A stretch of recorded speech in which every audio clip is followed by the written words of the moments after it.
Have you ever wondered what would happen if Naruto had Gojo's 6 eyes? The loudest kid in the leaf suddenly sees every atom, every heartbeat, every weak point. Distance itself becomes his bitch. This version starts at the top and stays there. Space bends, reality folds. Throughout heaven and earth, I alone am the honored one. The rest of the world just has to deal with it. There's a version of this story where the boy with the whiskers grows up hungry, screaming for attention, eating instant ramen alone in an apartment with a broken heater. That version is famous. Everybody knows it. This isn't that one. In this one, the seal cracked wrong. October 10th, the hidden leaf burning. A fox the size of a mountain range standing in a crater that used to be a neighborhood, 9 tails swinging through the sky like something out of a nightmare that decided to become real. Minato Namikaze stood on the back of a toad with a newborn in his arms and hands that already knew they were making the last thing they'd ever make. He had a plan. Every hand sign, every stroke of the seal, every ounce of chakra he had left, all of it aimed at one outcome. The beast goes into the boy. The boy carries it. The village keeps breathing. What he never planned for was what happened when the two things inside his son met each other, because there was already something living in that baby's cells. A soul that had been passing through bloodlines for 1,000 years, patient as a rumor. Asura's soul. The chakra of a monk who once looked at a broken world and decided to fix it with his bare hands. It was sleeping in Naruto Uzumaki like a coal at the bottom of a fire pit. And then a full-power tailed beast slammed into it. Nine-tailed chakra is world-ending. It isn't a power source. It's a natural disaster with a heartbeat. When it poured through that seal and struck Asura's soul, the collision made something new. Something that had never existed in shinobi history and never would again. It rewrote the boy's eyes. Kushina felt it happen. She was dying, her hand on her son's chest, and she felt the child's body seize, one small, hard, terrible spasm. And she looked down and saw her baby's eyes open. They were blue. They had always been going to be blue, but this blue had layers. It went inward. Ring after ring of crystal glowing faintly in the middle of a burning night, and behind them, something enormous turning over and looking back out. Minato, she managed. His eyes. Her husband looked. The 4th Hokage, in the last minute of his life, with a fox's claw stopped inches from his spine, looked into his son's eyes and understood that he had absolutely no idea what he had just made. Then he smiled, because of course he did. "He's going to be something," he whispered. "Take care of him for me, Naruto." They both went still, and the village kept burning, and somewhere in the smoke a newborn lay in a wooden crib crying. And every single person who tried to pick him up went white and stumbled back, because the air around that baby refused to let them close. They called it the Rikugan later, the 6 eyes. Nobody knew what to call it that night. All they knew was that the child could see. Hiruzen Sarutobi was the first person to look into those eyes and stay standing. He came through the smoke with his hat in his hand and his heart in pieces, and he leaned over the crib, and the newborn stopped crying and looked at him, looked through him. Later, in the quiet of his office, the 3rd Hokage wrote 3 lines in a private file and locked the file in a drawer that only he could open. The child sees chakra pathways. The child sees mass. The child sees, I believe, the composition of the air itself 2 hours old. Gods help us all. Here's what nobody understood for the first 4 years. The eyes never turned off, not while he ate, not while he played, not while he slept, which is why he screamed himself awake most nights until he was old enough to talk about it. Naruto Uzumaki lived inside a flood, every atom in every direction, all the time, forever. The weight of a bird landing on a roof 3 streets over. The chakra flow of a woman selling fish at the market, the exact rate of her heartbeat, the pressure in her joints, the composition of the salt on her hands. Every leaf in every tree, counted, measured, tracked. All of it pouring into a child's brain at once, with the volume knob broken off. He was 4 years old when he first put his hands over his eyes and begged the Hokage to make it stop.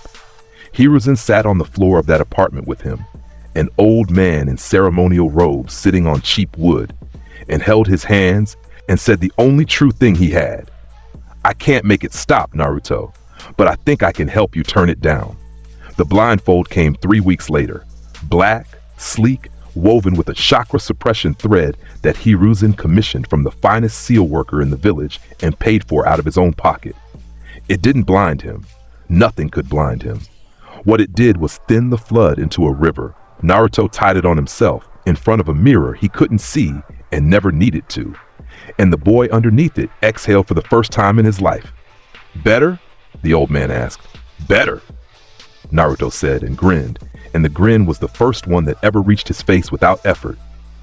He never took it off in public again. Now pay attention, because this is the part where the story stops being sad. Growing up inside a flood of infinite information does something to a person.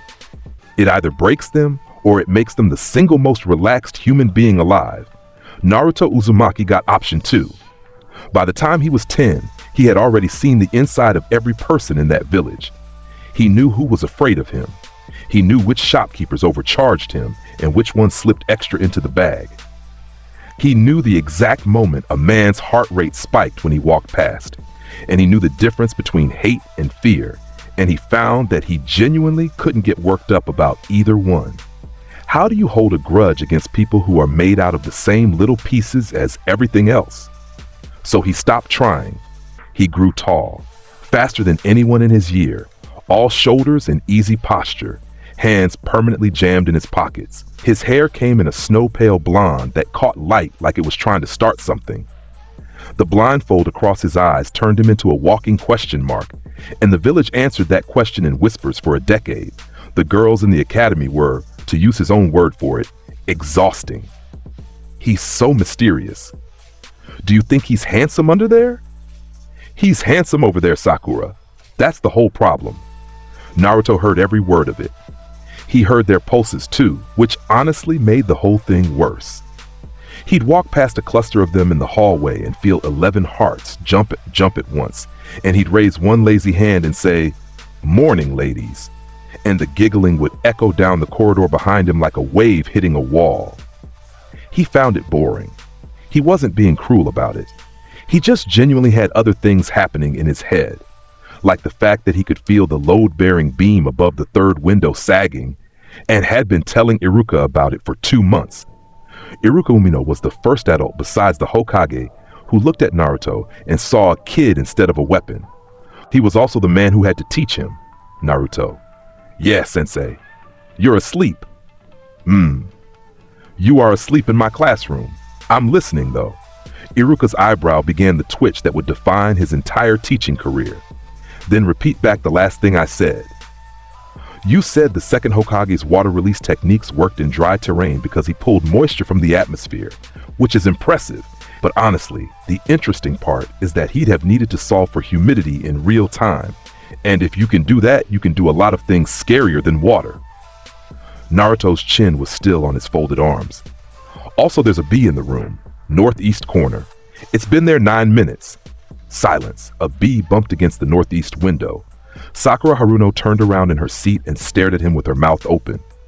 Shikamaru Nara, 2 rows back, lifted his head off the desk for the first time that semester and said, "Okay, that was cool." Sasuke Uchiha didn't turn around. Sasuke Uchiha stared straight ahead at the chalkboard, and his jaw locked so hard you could hear his teeth. That was the relationship right there. That was all of it, from age 7 onward. Sasuke was the best in the class. Ask anyone.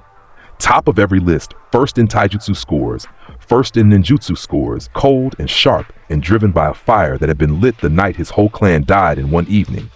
Sasuke was second best in that room, and both of them knew it. He worked for it. That's the thing people forget.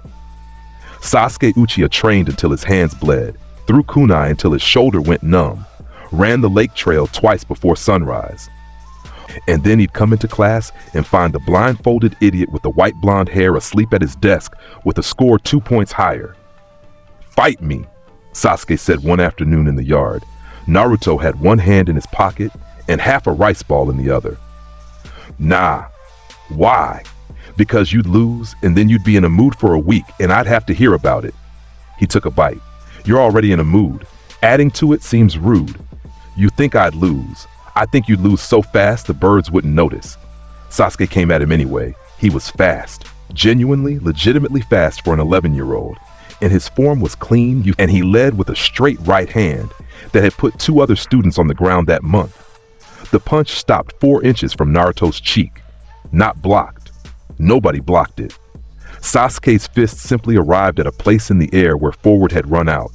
His arm shook. His whole shoulder drove into it.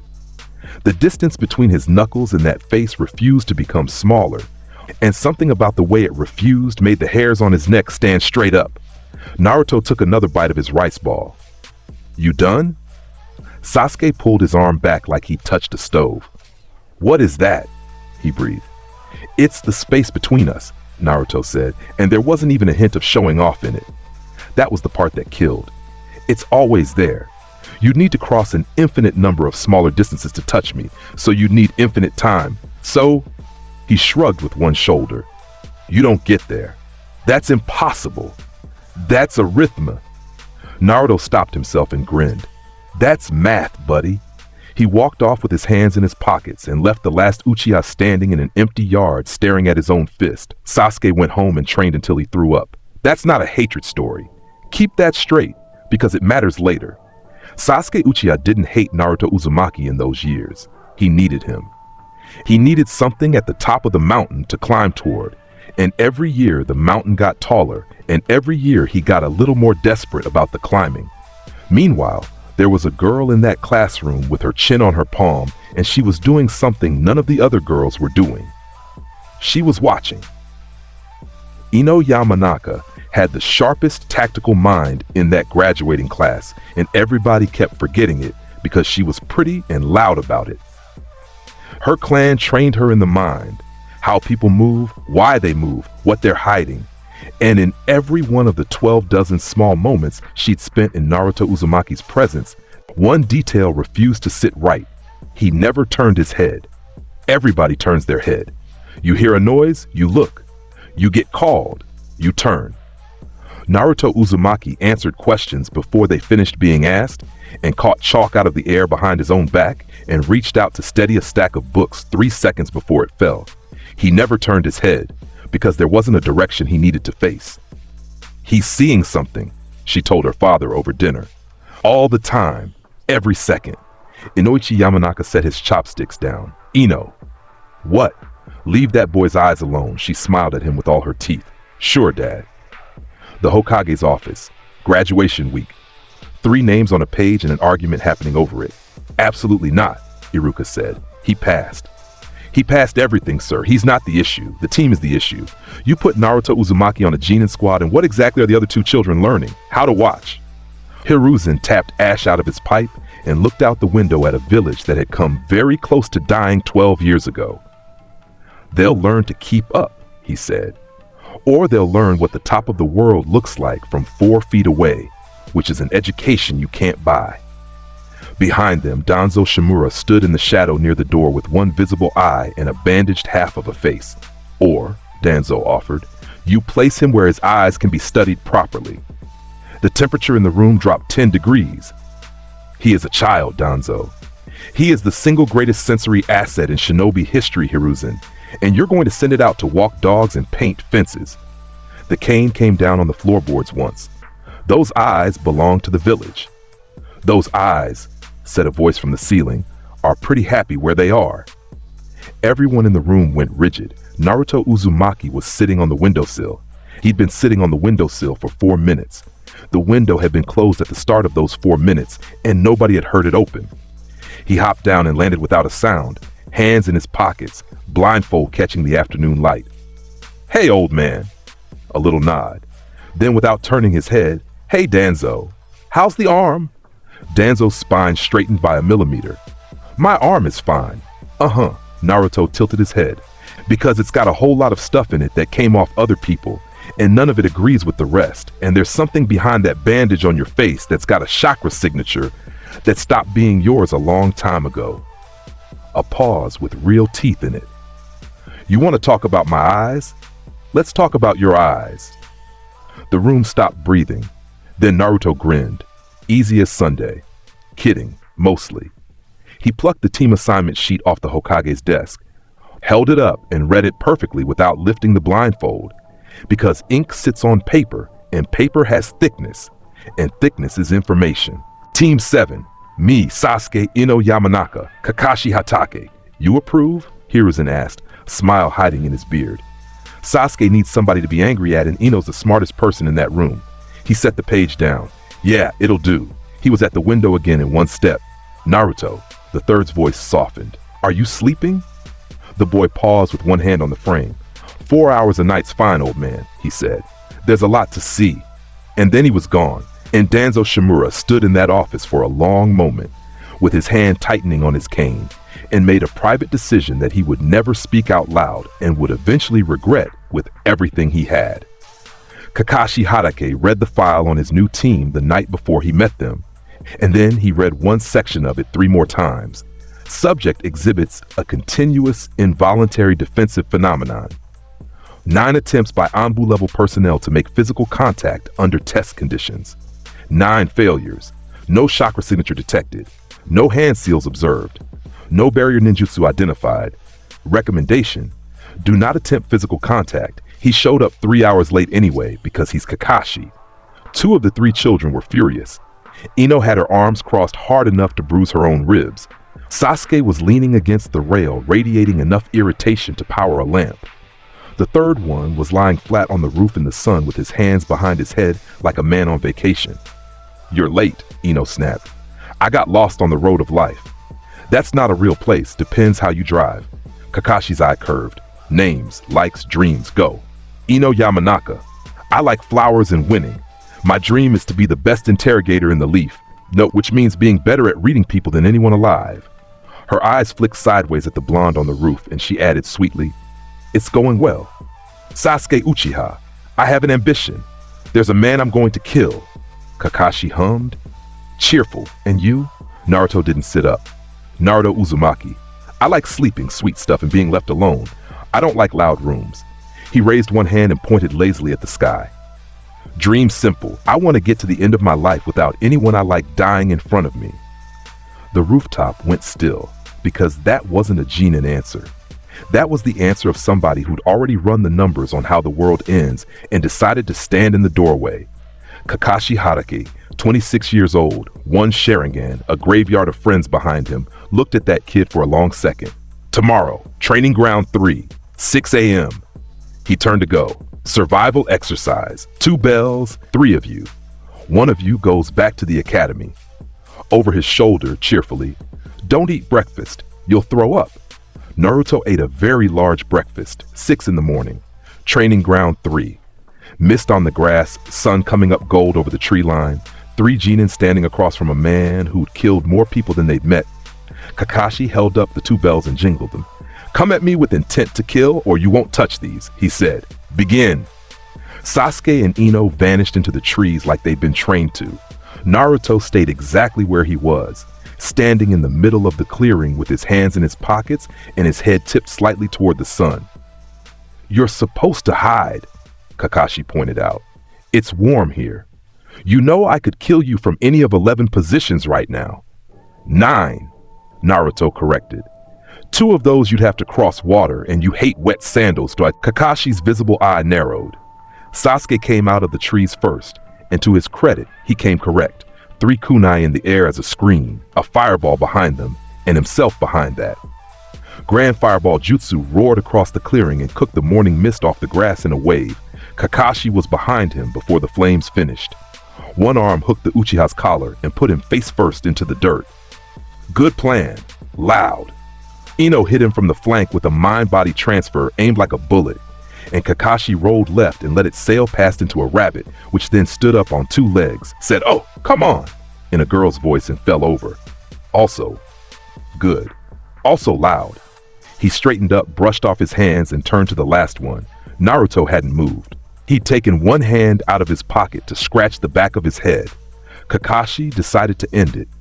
His hand came up with 8 shuriken fanned between his fingers, and his headband came up with the Sharingan spinning behind it. And he threw them all at once in a spread that covered every direction a body could dodge in. Naruto watched them come. Behind the blindfold, The six eyes did what they always did. Took the mass of each blade, its spin, its speed, the drag of the air on it, and filed the whole thing away like a man reading a menu he'd already memorized. He didn't dodge. 8 shurikens stopped 1 inch from his skin.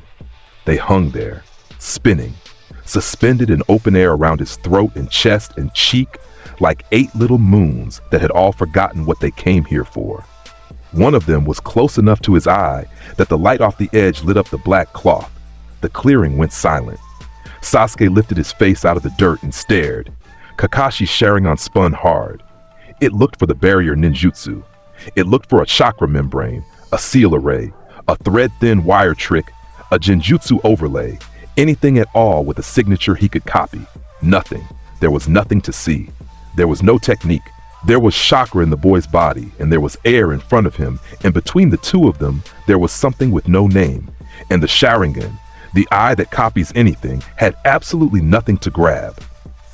"That's not possible," Kakashi said. Naruto reached up, took one of the floating shuriken out of the air between 2 fingers, looked at it, and flicked it away into the grass. "It's the infinity," he said. "It's between you and me. It's always between you and me. Explain it. You want the version that makes sense or the version that's true? Try both." Naruto turned toward him, and his voice went easy and almost kind, which was somehow worse. "To touch me, you'd have to cross the distance between us. But you can cut any distance in half forever, halfway, then half of that, then half of that. There's an endless number of steps in a single meter, Sensei. I just make you take all of them." He tilted his head. "So the closer you get, the slower you get. You'd need forever. Nobody's got forever." Kakashi, veteran of a war, holder of the copy wheel eye, stood there and did the smartest thing available to him. He tested it. He came in fast. Body flicker fast, gone from standing fast, and drove a kunai at the boy's shoulder. The last 8 inches took a year. That's what it felt like. His arm was moving. His muscles were firing. And the point of the blade crawled through the air like it was pushing through cooling honey, slower and slower and slower. And his own momentum turned into a wall he was pressed against. And somewhere in there, his brain screamed at him that he had made a terrible mistake. The kunai stopped, a millimeter from black fabric. "Hey," Naruto said from about 10 inches away. "Since you're here." He raised a single finger. Cursed technique lapse, blue. The world caved inward. There was a point in the air in front of that fingertip, one spot where space folded down into a knot, and everything in 20 meters lunged toward it at once. The grass tore up in a spiral. Dirt came off the ground in sheets. 3 trees at the edge of the clearing bent over like men bowing, and then came apart at the trunk and went in. The training posts ripped out of the earth. The air itself howled, dragged into a throat that had no bottom. Kakashi went with it. He didn't fly, exactly. He was taken, snatched off the ground, and pulled forward at a speed his body had never been asked to survive. All his footing gone in a heartbeat. Everything he knew about balance and leverage and control canceled by a force with a fingertip for an origin. Debris blew past him. The clearing screamed. And in the middle of that, the pull stopped. Kakashi Hatake landed hard on both knees in a crater that used to be a clearing, gasping, headband askew. 2 small silver sounds went ting in the sudden quiet. He looked up. Naruto Uzumaki stood over him, hands back in his pockets, 2 bells dangling from 2 fingers. "Bells," he said. Dust drifted down. Somewhere behind them, a tree that had been waiting for permission finally fell. Sasuke Uchiha stood at the edge of the crater with dirt on his face and his mouth open. Ino Yamanaka's rabbit body sat up in the grass and went, in her voice, "What in the hell was that?" And Kakashi stayed on his knees. And here's the thing, he wasn't embarrassed. Embarrassment is what you feel when a peer beats you. This was something else entirely. This was standing at the base of a mountain that you'd been told was a hill. He'd fought S-rank criminals. He'd fought Anbu captains. He'd stood on the same battlefield as the 4th Hokage. And in every single one of those fights, there had been a gap. A thing you could measure, a thing you could work at, a distance you could close with enough years and enough scars. There was no gap here. There was a category change. He's 12, Kakashi thought, and then discarded the thought as useless, because the number 12 had nothing to do with what he just felt. "Minato-sensei, "What did you make?" Naruto held out a hand. Kakashi took it and got pulled up like he weighed nothing and dusted off his knees. "You pass," he said. "Obviously. All three of you pass." "Obviously." Naruto tossed one bell over his shoulder without looking. Ino's body, waking up on the far side of the clearing, caught it out of pure reflex and stared at it. Teamwork, right? That's the lesson. Those who break the rules are trash. Those who abandon their friends are worse than trash, all that. He was already walking away. "Wrote it on the memorial stone, Sensei. It's carved pretty deep, hard to miss when you can read stone."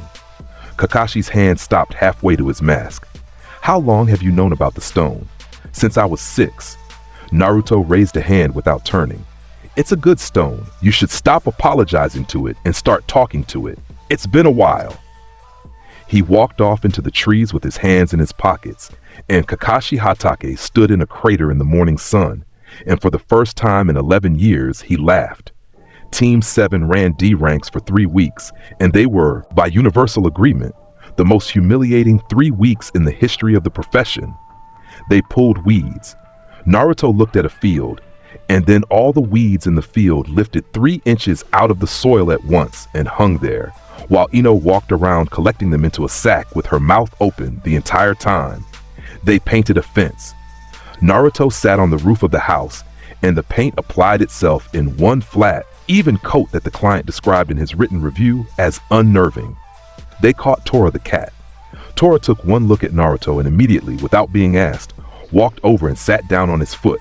"That cat has scratched 11 Chunin," Kakashi said. "Yeah, well." Naruto scratched under its chin. "Cats can tell." Ino was the one who cracked first. Not out of jealousy, out of need. She started sitting closer, started asking questions, started watching the way he'd tilt his head a half degree when someone new came within 100 meters, the way he'd flinch, small, quick, hidden, when they walked into a crowded market. "Why do you hate the market?" she asked one afternoon, out of nowhere. Naruto's stride hitched for a fraction of a second. "Too many people," he said. "You don't get nervous. You're not built for nervous." "Nope." "Then what is it?" He was quiet for 6 steps. "Then, you ever been in a room where 40 people are talking at once and none of them will stop?" "Sure. Multiply it by every hair on their heads." Ino stopped walking. He kept going, hands in his pockets, that lazy roll to his shoulders, and she stood in the middle of the street and looked at his back and thought, for the very first time, oh, he's not bored, he's tired. She wasn't going to leave it alone. Of course she wasn't. She was a Yamanaka, and the mind was the family business, and there was a locked room walking around in front of her every day, wearing a black blindfold and a grin. 2 days before their first C rank, they were running chakra control drills by the river. Sasuke was up a tree hurling shuriken through hanging leaf targets. Kakashi was reading his awful book on a rock. Naruto was lying on the bank with a blade of grass in his teeth, floating a stone 6 feet above his own face and spinning it. Naruto, what do you actually see? The stone kept spinning. You wouldn't like it. That's not an answer. It's the only one that keeps you happy. Ino Yamanaka made the worst decision of her entire life, and she made it because she cared. Remember that. Every terrible thing she was about to feel came out of caring. Her hands came up in the seal. Her breath went out. Mind transfer jutsu. Kakashi's head snapped up from his book. Ino, don't. Too late. Her body slumped sideways into the grass. And Ino Yamanaka arrived inside Naruto Uzumaki's head. Every mind she'd ever entered had architecture. That's the first thing they teach you in the clan. A mind is a house. Some are cluttered, some are cold, some are full of locked doors and rooms with the furniture facing the wrong way. But there's always a floor and a ceiling and somewhere to stand. There was no floor here. There was no ceiling, no walls, no up, no direction, nothing to be in. She came through and instantly there was nothing under her, and she was falling into a black that went out forever in every direction and was absolutely screamingly full. It hit her all at once. Every atom in the village, every one, their weight, their spin, their position, the space between them, the pressure they exerted on each other. The chakra network of every living thing in a 4-kilometer radius rendered in full, every artery, every capillary, every flickering pulse. The temperature gradient of the river beside her body. the load-bearing stress on every roof beam in the hidden leaf, the heartbeat of 11,000 people at once, sound down to the vibration of individual grains of dust hitting each other in the road, the composition of the air, second by second, changing, and under all of it, running like a second sky, an endless torrent of measurement, numbers that weren't numbers, structure that wasn't shape, the raw, bottomless data of what everything is made of, streaming in at a rate that no human brain has ever been built to hold for even 1 second. Ino screamed. She had no mouth in there, and she screamed anyway, a sound made out of pure mind, and it went nowhere because there was no air, there was only everything, and it was pouring into her, and she could feel her own self coming apart at the seams like paper in a river. Her name went first. She reached for it, and it wasn't there. Then her father's face, then the color of her own flowers. She was 6 seconds from brain death and dropping fast. And then a hand closed around hers, warm, solid, real in a place with nothing real in it. The flood bent. It didn't stop. It curved, split, parted around her like a river around a stone, and the stone was standing between her and the infinite, and holding her hand. Naruto's soul stood in front of her. Taller here, older somehow. His hair moved in a current that had nothing to do with wind, and there was no blindfold, and his eyes were open. They were the most beautiful and most terrible thing she had ever seen, crystal blue. Ring inside ring, going inward forever, and behind them the whole universe turning over and looking back. She could see the flood inside them. She could see it happening. It was happening right now, in there, and it had been happening every second of every day since the night he was born. He pulled her closer and put his other arm around her, and the moment he did, the pressure fell away to almost nothing. He was blocking it, with himself, standing in front of an ocean and taking the whole weight of it on his back so a girl in his head could breathe. Hey, look at me. His voice reached her the way voices reach you underwater, from everywhere at once, gentle. Breathe. You've still got a body. It's on the riverbank. It's fine. Don't look past me. Just look at me. Ino was sobbing. She could feel it happening in a body she'd left behind. How? She couldn't finish. How? 12 years, he said. Every day, every second. He smiled, and it was the first smile she'd ever seen from him, with nothing lazy in it at all. You get used to it. Sort of. You don't, actually. You just get strong enough to stop complaining about it. Naruto, her mind was breaking in a different way now. Not from the flood, from the understanding. Naruto, you were 4. You were a baby when. Yeah. And nobody could. Nope. She grabbed his shirt with a hand she didn't have and held on and cried into an infinity. And Naruto Uzumaki stood there with the whole crushing weight of every atom in the world on his shoulders and let a girl cry on him for as long as she needed to. It's okay, Ino. I've got you. His hand moved on her back, slow and steady. Don't worry, I'm the strongest. And then, because he was who he was, he added, also, you're going to have the world's worst headache, and I want you to know I told you so. She laughed. It came out wet and broken and real. Take me back, she whispered. Yeah, come on. Hold my hand and don't let go. He walked her out.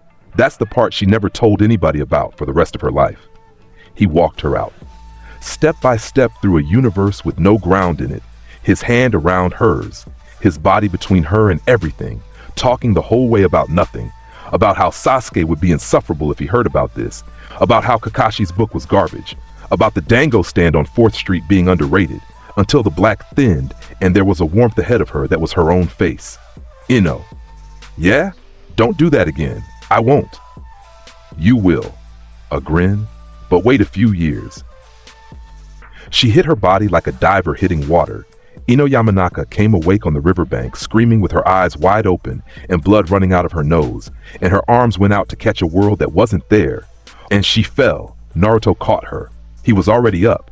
He'd been up before she landed, one arm under her shoulders and the other behind her head, kneeling in the grass with her weight against his chest. And Kakashi arrived a half second later with 2 fingers on her throat and his one visible eye enormous. Pulse is fast. She's alive. Kakashi's voice was very controlled, very steady, in the way that meant he'd been genuinely scared. Ino, count backward from 10. 10, 9. Her teeth were chattering. 8. Good girl. Sasuke dropped out of the tree and stared. What happened? She went inside my head, Naruto said. So? Naruto looked up at him, and even through the blindfold, Sasuke Uchiha felt the weight of that look and took a step back. So she saw it, Naruto said. Ino grabbed the front of Naruto's jacket with both hands. She wasn't looking at Sasuke. She wasn't looking at Kakashi. She was looking straight up at the black cloth across his eyes, and her whole face broke open. You take it off, she said, shaking. Every night, you take it off to sleep, don't you? The clearing went silent. Yeah, Naruto said. How do you sleep? He smiled at her, small, honest, tired all the way through. 4 hours. It's fine. Ino Yamanaka put her face against his shoulder and cried, and Naruto Uzumaki sat there in the grass and let her die. And everything about the way that girl saw the world had changed forever in the space of 9 seconds. She'd had a crush on him. Some dumb little academy thing, the mystery and the shoulders and the smirk, that burned off completely. What grew back in its place had no clean word for it. It was loyalty and grief and awe and a kind of ferocious protectiveness that made zero logical sense. She was a genin with a mind technique, and he was the strongest thing alive. And she felt it anyway, all of it, forever. She never asked him what he saw again. She just started standing closer. The C rank came 2 days later. Escort a bridge builder home to the land of waves. Simple job. Boring job. Tazuna, the client, was druid and hiding something, and Naruto knew all 3 of those things within 4 seconds of meeting him. Heart rate, sweat composition, the way his eyes went to Kakashi's flak vest and then away. He didn't say anything. He was curious how it'd play out. They were an hour outside the village when the puddle appeared on a road that hadn't seen rain in 9 days. Oh, that's embarrassing, Naruto murmured. The demon brothers came out of that puddle in a spray of water and a shriek of chain, and Kakashi obligingly let himself be shredded by a substitution log, and the 2 of them wheeled on the client with the chain between them, and stopped, both of them, mid-air. The chain went taut on nothing and hung there, quivering 4 feet from Naruto Uzumaki, who had one hand in his pocket and hadn't taken a step. What? Said Gojo. Blue. Both brothers were ripped off their feet, dragged forward through space at a speed that turned their own armored gauntlets into a liability and slammed into each other with a sound like 2 safes colliding. They dropped into the dirt in a heap and stayed there. Kakashi stepped out from behind a tree, slowly. I was going to teach you all a lesson about awareness. They were breathing under the puddle, Sensei. 90 seconds. Very shallow. Naruto stretched. Somebody's got to tell them Miss Ninja that stagnant water smells different. Ino, tying the unconscious brothers to the tree with rope and a great deal of enthusiasm, said, Naruto, that was awesome. That was 3 seconds of exercise. It was awesome, though. Kakashi crouched by the brothers, then straightened, and his voice had changed. Their hidden mist, Chunin level, missing nin. He turned to the client. Tazuna, talk. The whole story came out. Gato, the shipping monopoly. The bridge, a country starving in the ocean. The fact that this was an A-rank mission with a C-rank price tag and an old man's desperation behind it. Kakashi looked at his genin. This is beyond your level. We turn back. Nobody dies. Nobody blames you. Sasuke said, we go. Ino looked at Naruto. Naruto had his head tipped toward the road ahead, and his voice when it came was different, flat, low, with the lazy shaved off. There's a whole country down there being starved by one guy with money, he said. And you want to go home. I want you to be 12, Kakashi said. Yeah, well. Naruto started walking. That ship's about 11 years past the dock, Sensei. They crossed the water in a fog so thick you could hold it. The boatmen rowed without a motor and without speaking. The half-built bridge went up out of the mist above them like the skeleton of a whale, and Ino sat next to Naruto in the little boat with her knee against his. Naruto. There's someone waiting, isn't there? His head turned an inch. There's a guy in the trees on the other side of that shoreline, he said. He's big. He's holding something heavy on his back, and he's been standing still for 2 hours, which means he's good, because 2 hours of standing still hurts. His heart's at 48 beats a minute. A pause. That's a killer's heart rate. Normal people are at 70. Ino's mouth went dry. Kakashi-sensei, I heard. Kakashi's eye had gone hard. Naruto, when it starts, you stay behind me. Sure, Sensei. He said it in the tone of a man agreeing to think about it. It started with a sword. The executioner's blade came out of the mist spinning, a slab of iron as big as a door, and it took the top off a small tree and buried itself in a trunk, and a man landed on the handle. Zabuza Momochi, demon of the hidden mist. Bandages over the lower half of his face, no shirt, muscle like ship's rope, and a killing intent that came off him in a wave you could feel on your teeth. Kakashi of the Sharingan, he rumbled. Hand over the old man and I'll only kill 3 of you. Sasuke's breathing went shallow. Ino's hands started to shake. Actually shake, uncontrollably, the way they do when a predator has decided your food. That's what high-level killing intent does. It reaches past your training and talks straight to the animal part of you, and the animal part of you lies down. Kakashi's headband went up. Manji formation. Protect Tazuna. Do not engage. And in the middle of all that pressure, somebody chuckled. Naruto Uzumaki reached up and adjusted his blindfold like a man settling his hat. Hidden mist jutsu, huh? He breathed in through his nose. That's vintage. Nobody uses that anymore. Zabuza's eyes moved to him. What did you say, Brad? I said it's old school. Naruto took his hands out of his pockets, walked forward past Sasuke, past Ino, past Kakashi's outstretched arm, and stopped in the open. Also, it's not working. Water vapor's still water, man. Weighs something. I can see every drop of it. Naruto, Kakashi's voice cracked like a whip. Get back. The mist rolled in and swallowed everything. 8 killing points. Zabuza's voice came from all of them at once. That lazy, awful list. Liver, lungs, spine, throat.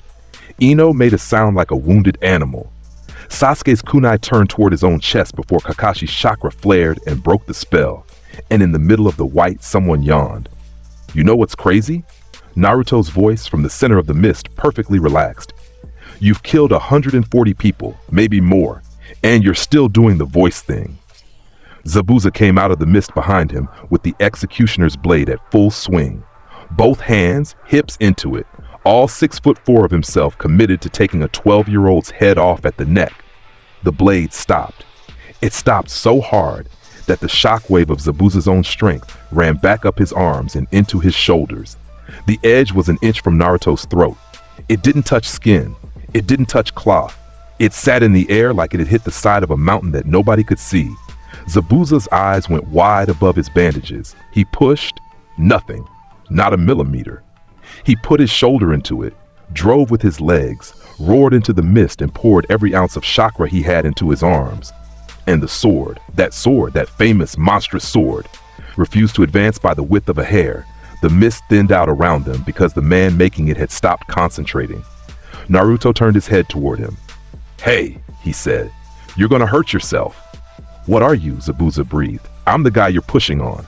Naruto raised 2 fingers. Watch this, you'll like it. Well, you won't. Curse technique reversal, red. Space detonated, not fire, not wind. Space, the distance between 2 points, blowing outward from a fingertip in a bloom of blue-white light. A repulsion so violent that the air couldn't get out of the way fast enough and simply broke. The executioner's blade came apart. 600 years of Kirigakure history, a legendary weapon that had drunk the blood of hundreds, went to fragments and glitter in a half second, and the fragments went with the blast. And Zabuza Momochi left. He didn't fly back. He was fired. He went off the ground and through the tree line at a speed that his body was never meant to move at, and the trees didn't slow him down. The first one exploded, the second one exploded, the third one exploded, and it kept happening in a straight line. A lane of destruction opening through the forest like a bullet going through a book. 50 trees. Then the ground took him and he skipped off at once and dug a trench through the forest floor for another 200 meters. Dirt and stone and roots spraying up in a rooster tail, until finally he came to rest at the bottom of a furrow that steamed in the cold air. The shockwave hit the lake and pushed the water back in a ring. Every bit of mist in that valley evaporated at once, just gone. Sunlight came down on a forest that had a mile-long scar cut through it, and on 4 people standing on a road with their mouths open, and on one boy with his hands going back into his pockets. The sound reached the village on the far shore. People there thought it was thunder. They talked about it for years. Nobody moved for 4 full seconds. Sensei, Ino said faintly. The trees. I see the trees, Ino. There's a lot of trees. I see the trees.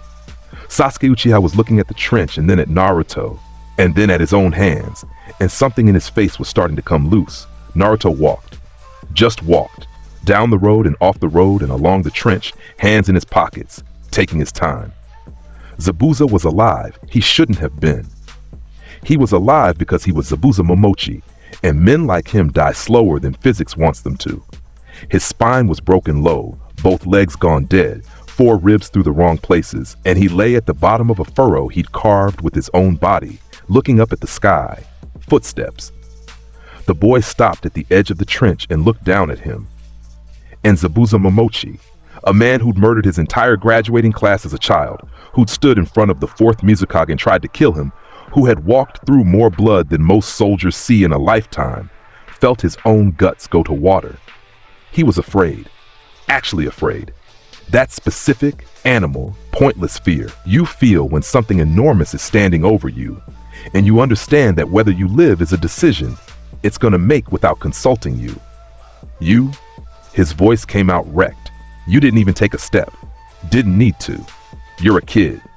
Everybody keeps telling me that. Naruto crouched at the lip of the trench with his elbows on his knees. Here's your situation. Spine's broken at the L2. You'll walk again if somebody good gets to you in the next hour.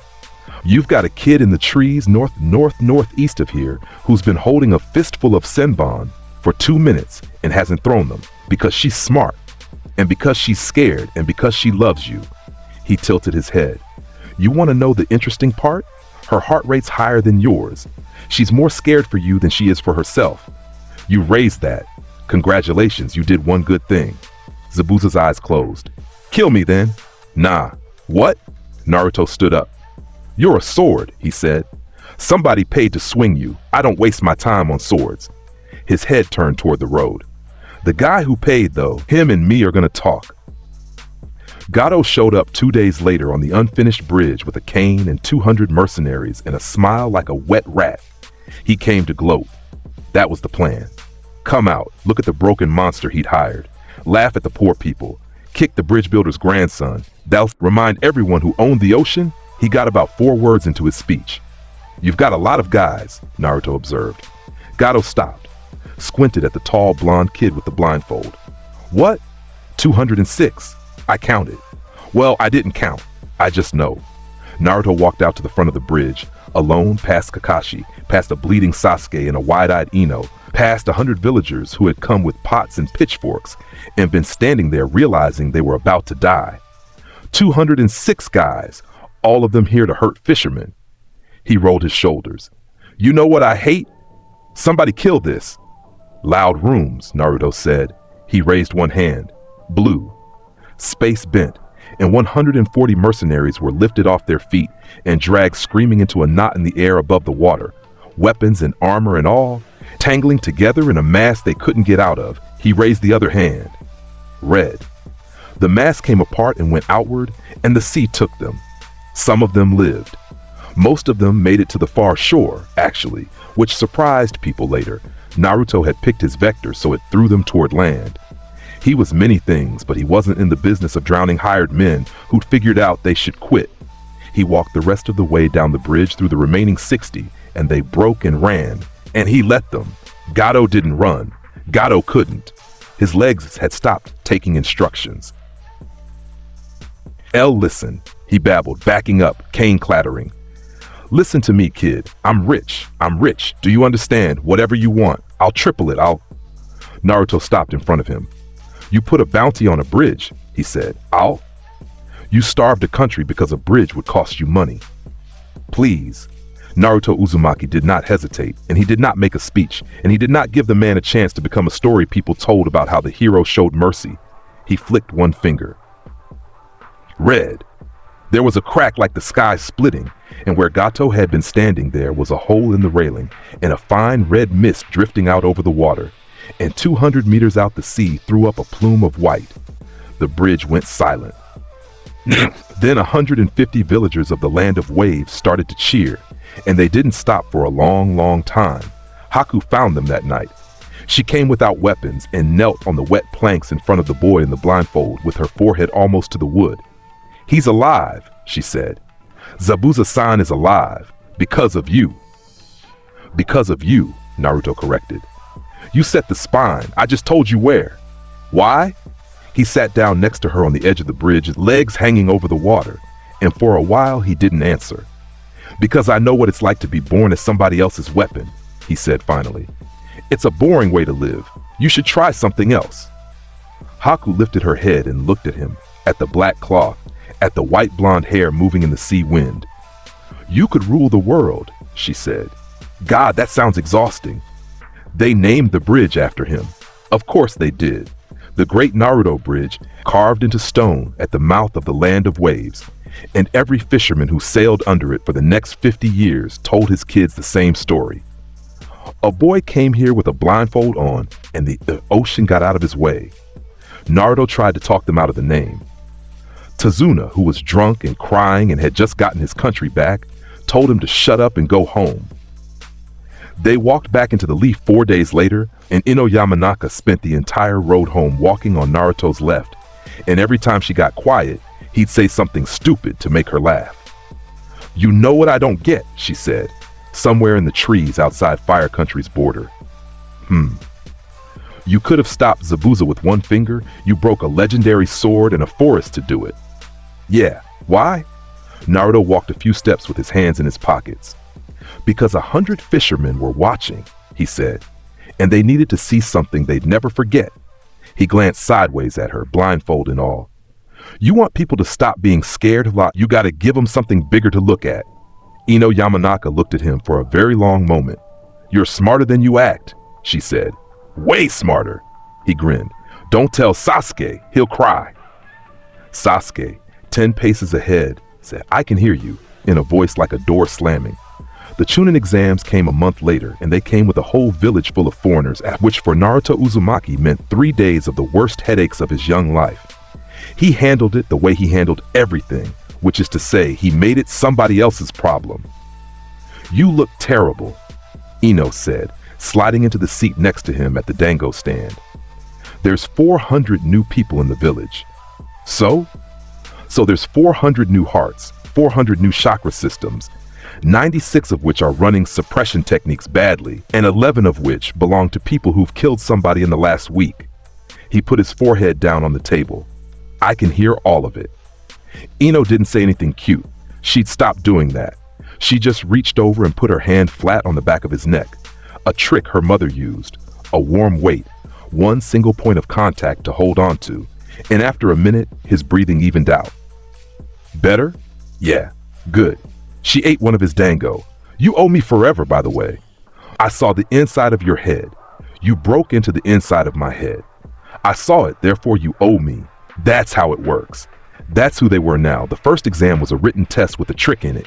Cheat, but don't get caught, because that's the actual assignment. Rows of desks, 45 minutes, 10 questions of Chunin-level tactical theory. Naruto Uzumaki filled in his sheet in 90 seconds and put his head down on the desk to sleep. Ibiki Morino watched him do it and felt his eye twitch. "You, blindfold. You have a blindfold on. Sure do. How are you reading the test?" Naruto lifted his head an inch. "Ink sits on top of paper," he said. "That's a shape. Shapes have thickness. I can feel thickness." He put his head back down. "Also, everybody's pencil is scratching, and that makes a pattern. And honestly, sir, 31 people in this room have gotten question 7 wrong the exact same way, and it's driving me nuts." Somewhere in the room, 31 people started sweating. Ibiki Morino, who had built his whole career on being the most frightening thing in any room he entered, looked at the sleeping kid in the front row and made a note in his mental file that would eventually be shared with the Hokage and one very interested Sanin. Sensory range unknown. Sensory resolution unknown. Cannot be intimidated. Cannot be intimidated, he underlined twice. The Forest of Death. 5 days, 2 scrolls, 26 teams, one enormous fenced forest full of things that eat people. Kakashi's last words at the gate were, "Try to come back with the same number of arms." They had a heaven scroll. They needed an earth scroll. Naruto found one in 11 minutes. He stood at the gate, tipped his head, and said, "There's a team 4 kilometers northeast holding an earth scroll, and they're already fighting somebody, and they're losing. If we go now, we can take it off whoever wins." Ino stared at him. "How do you?" "Paper's got a different weight than everything else. Also, there's ink." He shrugged. "I can see all 26 scrolls in this forest right now, Ino. It's the least interesting thing I'll do today." "You could win this whole exam in an hour." "Yeah." "Then why aren't we running?" Naruto's head turned toward the deep forest, and his voice dropped. "Because there's something in here that isn't a genin," he said. "It's 4 kilometers south. It's suppressing its chakra so hard. It's basically a hole in the air, and it's already killed 3 people today." A pause. "And it's coming this way." Sasuke's hand went to his kunai. "So we're the bait," Ino said, sounding faint. "Nah." Naruto sat down on a root and stretched out his legs. "I'm the bait. You two are the reason I'm annoyed about it." They got the earth scroll off a rain team who took one look at the blonde kid raising a finger and threw it at him and ran. They got the rest of it 3 hours later. The forest went silent first. That's how everybody describes it. Everyone who's ever been near Orochimaru when he decides to stop pretending. The birds go, the insects go. The temperature drops 4 degrees and the air develops a taste. Then the killing intent came down on that clearing like a building falling. Sasuke Uchiha hit his knees. He didn't choose to. His legs simply stopped being his. The pressure went past his skin and into some cellar in his mind, where a night 8 years ago was still happening, and he saw himself die. Over and over. His own body on the ground with a kunai in his skull. Ino went down beside him with her hands over her ears, gagging, and a voice came out of the trees like oil poured over glass. "Kukuku, there you are, Sasuke-kun." The woman who wasn't a woman stepped out onto the branch above them, and the face split, and the thing underneath came out of it. Pale as a corpse, gold eyes with slit pupils, tongue too long by half. Orochimaru of the Sannin in a genin exam hunting a child for his eyes. "Your face," he purred, gliding down, "your beautiful, hateful little face. I'm going to give you a gift, Sasuke-kun. You'll come to me on your own knees and beg for it." Somebody stepped over a branch behind him. "Man," Naruto said, "you really talk a lot for a guy with that haircut." Orochimaru's head turned. Naruto Uzumaki stood on the branch above him with his hands in his pockets, entirely unaffected. The killing intent that had put 2 trained genin on the ground was rolling over him the same way rain rolls over a roof, arriving and then going somewhere else, because the space around him wouldn't carry it. For the first time in decades, Orochimaru was surprised. The Uzumaki boy. His eyes went to the blindfold, then narrowed with real, hungry interest. Ah, the eyes, the rumors of the eyes. His tongue came out and tasted the air. The third's little secret. "Do you know what I've offered for information about you, boy? Do you know what I've paid?" "Nope, don't care." "You should. It was a great deal of money. You've got a whole underground lab full of kids in tubes and you spent money on gossip about me." Naruto tipped his head. "That's kind of sad, man." Orochimaru's smile widened and did something ugly. He appeared behind Naruto in a blur that broke the air. Sannin speed, war veteran speed, the kind of movement that ends a Jonin's life before the Jonin knows the fight started, and a blade came up out of his mouth on a wet gray tongue and drove straight at the base of the boy's skull. The Kusanagi stopped a hair from the back of his neck. Orochimaru's whole body seized against it. He knew, immediately, the way only a man with 50 years of experience can know, that whatever he just hit was outside of everything he'd ever documented. The sword slid sideways off the air, and he landed on the branch below, breathing harder than he wanted to. He looked up at that blindfolded boy, and he asked the question that would follow him for the rest of his miserable life. "Tell me something," Orochimaru said. "Are you the strongest because you're Naruto Uzumaki, or are you Naruto Uzumaki because you're the strongest?" The smile came off Naruto's face. That was the moment. Everything before it had been a kid being lazy. This was something else stepping forward. He reached up with 2 fingers and pulled the blindfold down. Just enough. Just one eye, light came out of it. Blue, layered, ring inside ring, going in forever, and it fixed on Orochimaru with a weight that made the Sannin's skin crawl backward on his body. The whole forest stopped. Sasuke on the ground lifted his head and forgot to breathe. Ino beside him felt tears start rolling down her face without any input from her at all, because she had been in there and she was the only person alive who knew what was looking out. "You want to know what I see when I look at you?" Naruto asked. Orochimaru's mouth was dry. He didn't answer. 61 years of tissue that isn't yours. Naruto's voice was flat and easy. 12 separate transplants in the abdominal cavity. A liver that came off a man in his 30s. Cells in your bloodstream from 4 different clans, and they're fighting each other, and they've been fighting since before I was born. Your bones are wrong. Your heart's on the wrong side because somebody put it back badly. You've got about 11 years in that body, and you know it, and that's why you can't sit still. Enough. You cut open children, Naruto went on, because you're scared of dying. That's it. That's the whole thing.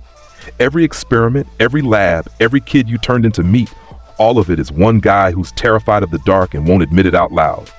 He tilted his head. You're not evil, man. Evil's at least interesting. You're just pathetic. Something snapped behind Orochimaru's eyes. He'd been called monster. He'd been called traitor and demon, and the worst thing to come out of the leaf in 100 years, and none of it had ever landed anywhere near him. Pathetic landed.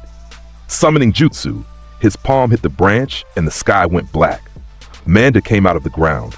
It's genuinely hard to convey how big Manda is. The trees went first. A whole acre of ancient forest lifted and thrown as the coils came up through the soil, and then the head came up above the canopy. 3 stories of purple-black scale, eyes like moons, fangs like fence posts. The stink of it rolled out across the forest. The boss snake of the Ryuchi cave, a creature that eats summons for a living, reared up over a clearing with a genin standing in it. Orochimaru, Manda rumbled. 100 sacrifices. That's my price, and I'm feeling generous. Eat the boy, Orochimaru breathed, and there was something high and thin in his voice now, something almost begging. Eat him whole. Naruto Uzumaki looked up at a monster the size of a hill, and he sighed the way a man sighs when the bus is late. He raised both hands. Okay, he said. You wanted to know what I am. His left hand came up, palm out, and space knotted at the fingertips. Blue, deep and pulling, the whole clearing bending toward it, dirt and broken trees and air rushing in. Blue. His right hand came up beside it, and the air there did the opposite, red, swelling and shoving, the ground beneath it cratering from the pressure of pure repulsion. Red. 2 forces, 2 vectors, absolute attraction and absolute repulsion, both of them at maximum, held 6 inches apart by a boy with the only eyes in the world that could hold them there.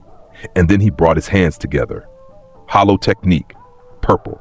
The 2 forces met and made something that shouldn't exist. A mass with no mass. A shape the eye couldn't hold. A churning, screaming sphere of erasure hanging between his palms for a half second, and then it went forward. Nobody heard it. That's the part that broke everyone who saw it. There was no boom, no roar, no flame, no wind. The purple mass went out from his hands in a straight line, and everything in that line simply stopped being there. A section of Manda's body the width of a house, gone, not blown apart, not wounded. There was a perfect empty circle where 4 tons of the boss snake had existed, and the edges of it were clean as glass, and nothing bled because there was nothing left to bleed. The forest behind it, gone. A tunnel of absolute nothing 300 meters long punched through ancient trees that had been standing since the Warring States era. The soil under it, gone. The bedrock beneath the soil, gone, down 40 feet, leaving a trench with walls smoother than any tool has ever cut. The air, gone. That's what got Kakashi later when he read the report. The air was gone. There was a vacuum lane carved through the forest of death, and the world took a full second to rush back in and fill it. And when it did, the noise it made was the loudest sound anyone in that exam had ever heard. Manda's upper body toppled and hit the earth hard to knock every one of the remaining teams in that forest off their feet, and then it burst into smoke with a sound like a whale dying. And Orochimaru screamed. He'd been at the edge. Only the edge. He'd moved at the last instant on pure animal reflex, and the outer boundary of that erasure had passed through his right side. His arm was gone. His shoulder was gone. There was no stump. There was no blood, no torn muscle, no bone shard, nothing. There was a smooth curve of absence starting at his collarbone where a limb used to attach, and the pale skin around the edge was sealed like it had never had anything there at all. He stared at it. Orochimaru of the Sannin, who had studied every technique in the known world, who had cut open 1,000 bodies to learn how they worked, stood in a burning clearing looking at a place where his arm was supposed to be and could not find a single word to describe what had happened to it. "It's not destroyed," Naruto offered helpfully. "I know that's what you're doing right now. You're trying to figure out where it went." He pulled his blindfold back up. "It didn't go anywhere. It stopped being. That's what purple does." The Sannin's breathing came fast and shallow. His remaining hand shook. He couldn't stop it shaking. "What are you?" asked and answered. Naruto took one step forward. Orochimaru flinched. He flinched. A man who had fought the third Hokage to a standstill, who had killed a Kage, who had not felt fear as a physical fact in 30 years, took a step backward from a 12-year-old, and his body did it before his mind agreed to. "You came here for Sasuke's eyes," Naruto said. "You were going to put a mark on him, whisper in his ear, sell him a story about power." He tipped his head. "You still want to? This isn't over. It's very over. You're down an arm and I haven't broken a sweat." Naruto's grin came back, and it was worse than the flat voice had been. "Go on. Go underground. Sit in your lab and shake for a while. And the next time you think about coming to my village," his voice dropped, "remember that I let you leave." Orochimaru sank into the earth without another word. He didn't melt away with style. He didn't leave with a laugh or a threat. He went into the ground like a man diving into a hole, and he kept going, and he did not stop for 6 kilometers. And when he finally surfaced in a cave in the north, Kabuto Yakushi found his master sitting against a wall in the black with one arm and a face that wasn't right. "My lord?" "Cancel it," Orochimaru whispered. "Cancel. The invasion. The sand. All of it. Cancel." His hand went over his eyes. He was still shaking. "No. No, we proceed. We proceed. We must proceed. The third must." "My lord, your arm. Do you know what he did to it, Kabuto?" Orochimaru's voice came out cracked and small. "Nothing. He did nothing to it. It simply isn't. There's no wound to heal. There's no flesh to regrow." He laughed, and there was something broken in the middle of the laugh. "I have spent my entire life running from death, and today a child showed me something worse." That's what people forget when they tell this story. Not the crater, not the snake, not the arm. The fact that Orochimaru went home early. In the clearing, Sasuke Uchiha got to his feet. He was shaking too, but his was a different kind. His hands were fists. His eyes, one sharing and spinning up on pure adrenaline, the first he'd ever managed, were fixed on the trench that used to be a forest. "That was him," he said. "That was the man who—" He stopped, swallowed. "That was one of the Sannin. And you took his arm off and he ran." "Yeah, with one technique." "Yeah, Naruto." Sasuke's voice broke on it. "I've trained every day since I was 8 years old. Every day. And that thing you just did." His whole body was rigid. "I couldn't stand up. I couldn't get off the ground. I couldn't move." Naruto turned toward him. "You want it," he said. "I want to be able to stand. Then get stronger. Do the work. It'll take you 20 years and you'll never get here." Naruto's voice was gentle, which somehow made it 100 times worse. "That's the truth, and you already knew it. And you can hate me for saying it out loud if you want." Sasuke Uchiha stood in a clearing with a Sharingan in one eye and the taste of his own helplessness in his mouth. And something started growing in him right there that would take everything he had. Ino was on her feet.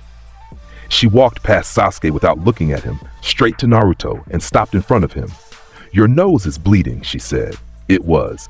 A thin line from the left nostril down over his lip. "Purple's expensive," Naruto said. "Expensive how?" "The math's hard." He wiped it off with the back of his hand. "Two opposite maxes in the same place. If I hold them wrong, they go off inside my hands. And if that happened, then there'd be a hole in the world where I used to be." He grinned at her. "Relax. I'm the strongest." Ino Yamanaka pulled a handkerchief out of her pouch, grabbed his chin, and cleaned the blood off his face while he stood there and let her and Sasuke Uchiha watch the two of them and felt more alone than he had in 8 years. Team 7 walked out of the forest of death after 8 hours and 12 minutes. and their exam record has a note attached to it in the Leaf archives that has never been removed. Fastest completion in recorded history. See attached damage assessment. 46 pages.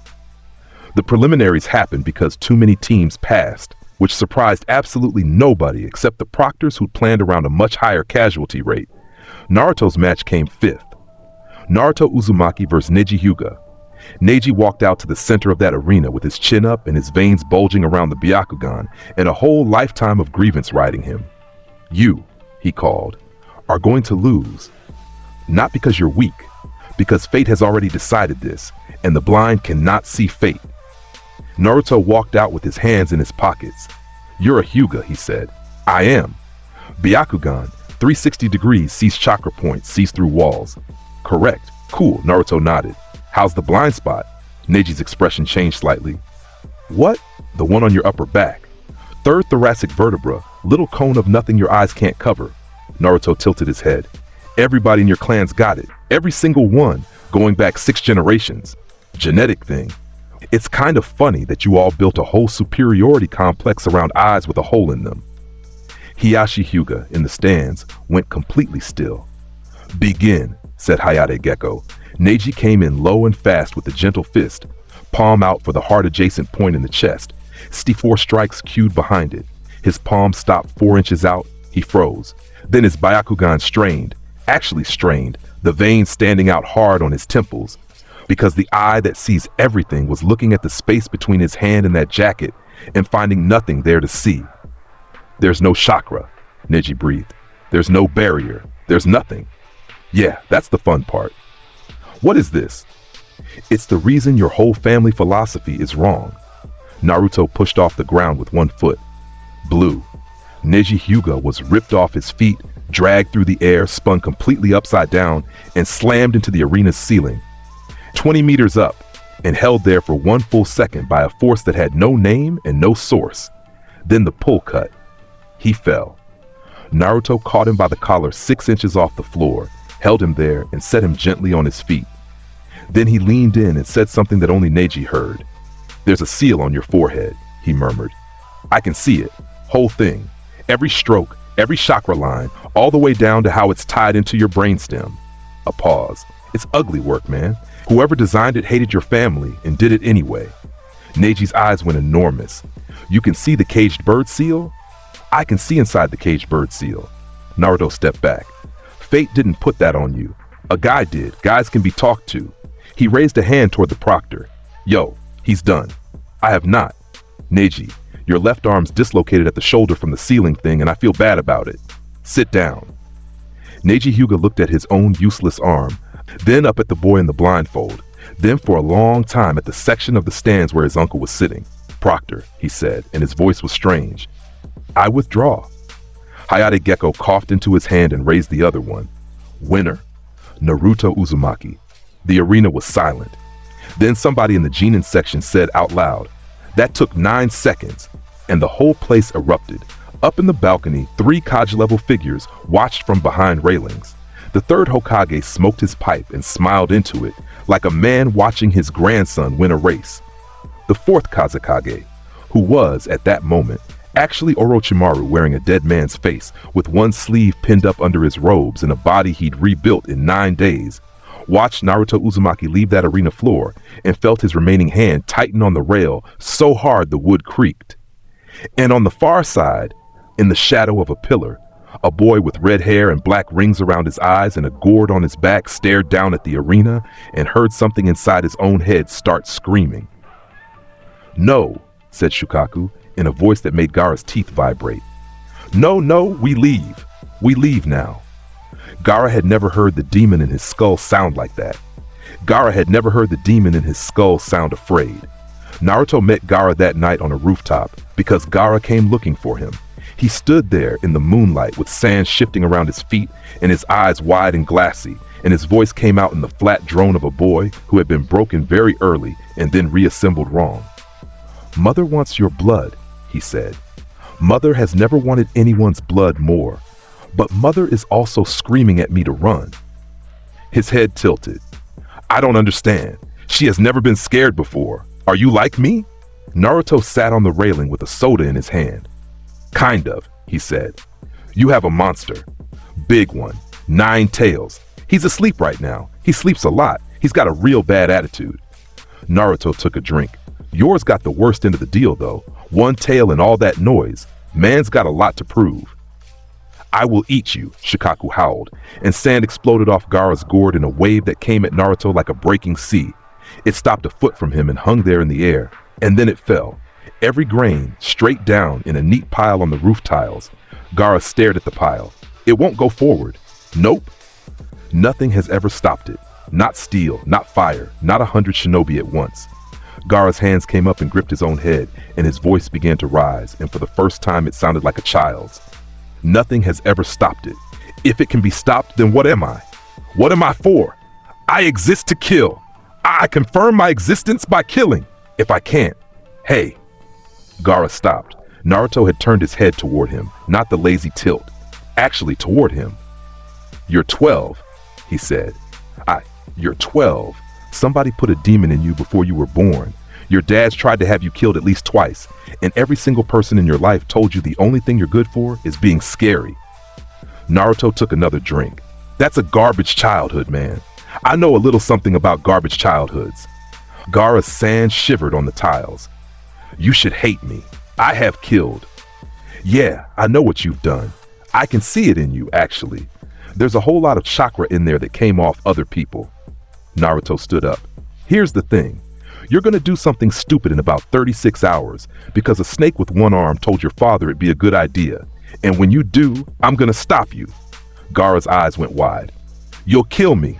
"Nah." Naruto tossed the empty can into a bin without looking. "I'm gonna turn you off. Big difference. You'll wake up and there'll be nothing in your head yelling for once, and you'll get to figure out who you are in the quiet." He walked past him toward the stairs. "Try to enjoy it.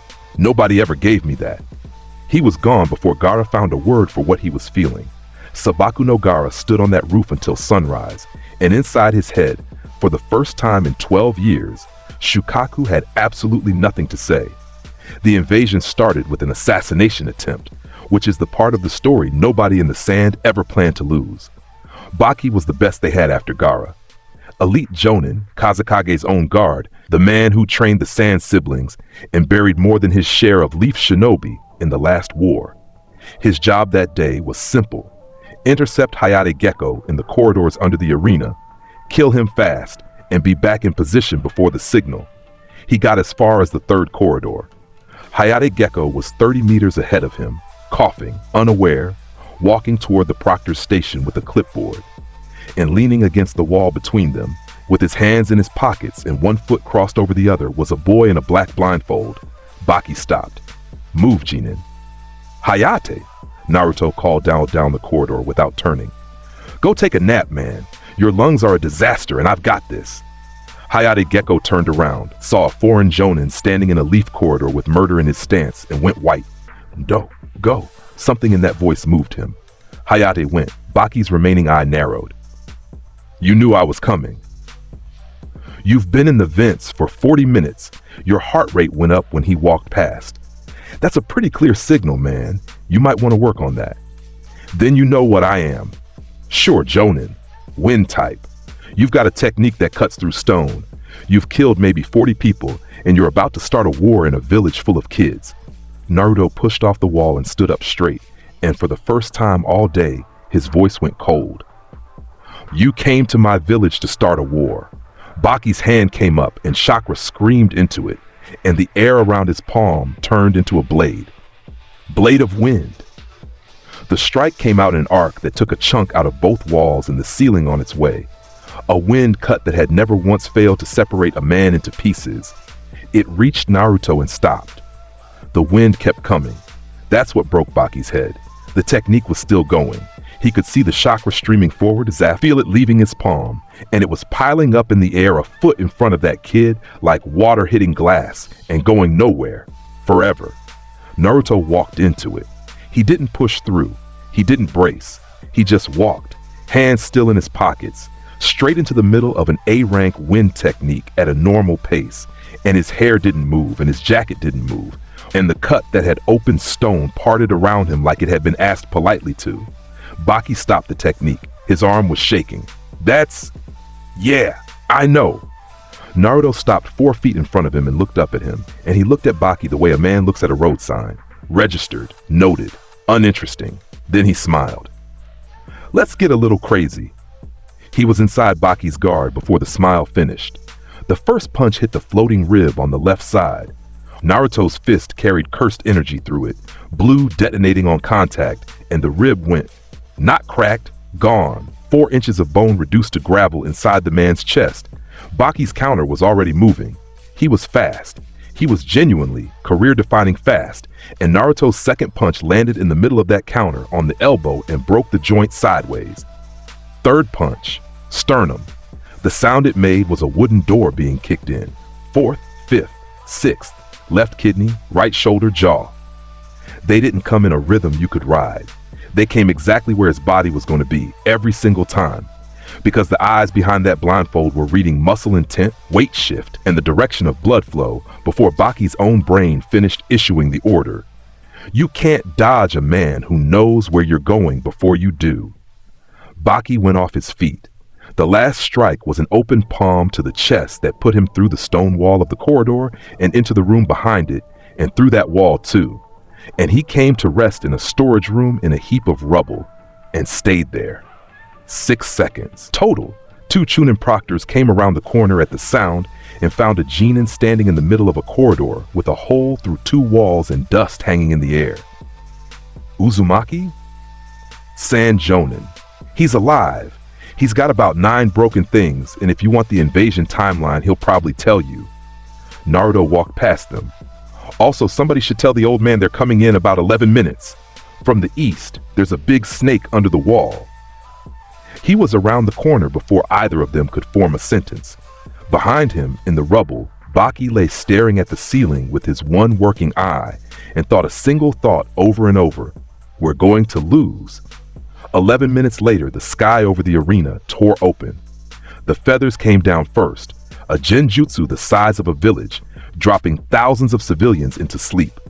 Then the roof of the arena blew apart, and the Kazekage had a kunai to the 3rd Hokage's throat, and a barrier going up around them, and a 3-headed snake came through the east wall, and sound and sand shinobi poured into the hidden leaf from 4 directions at once.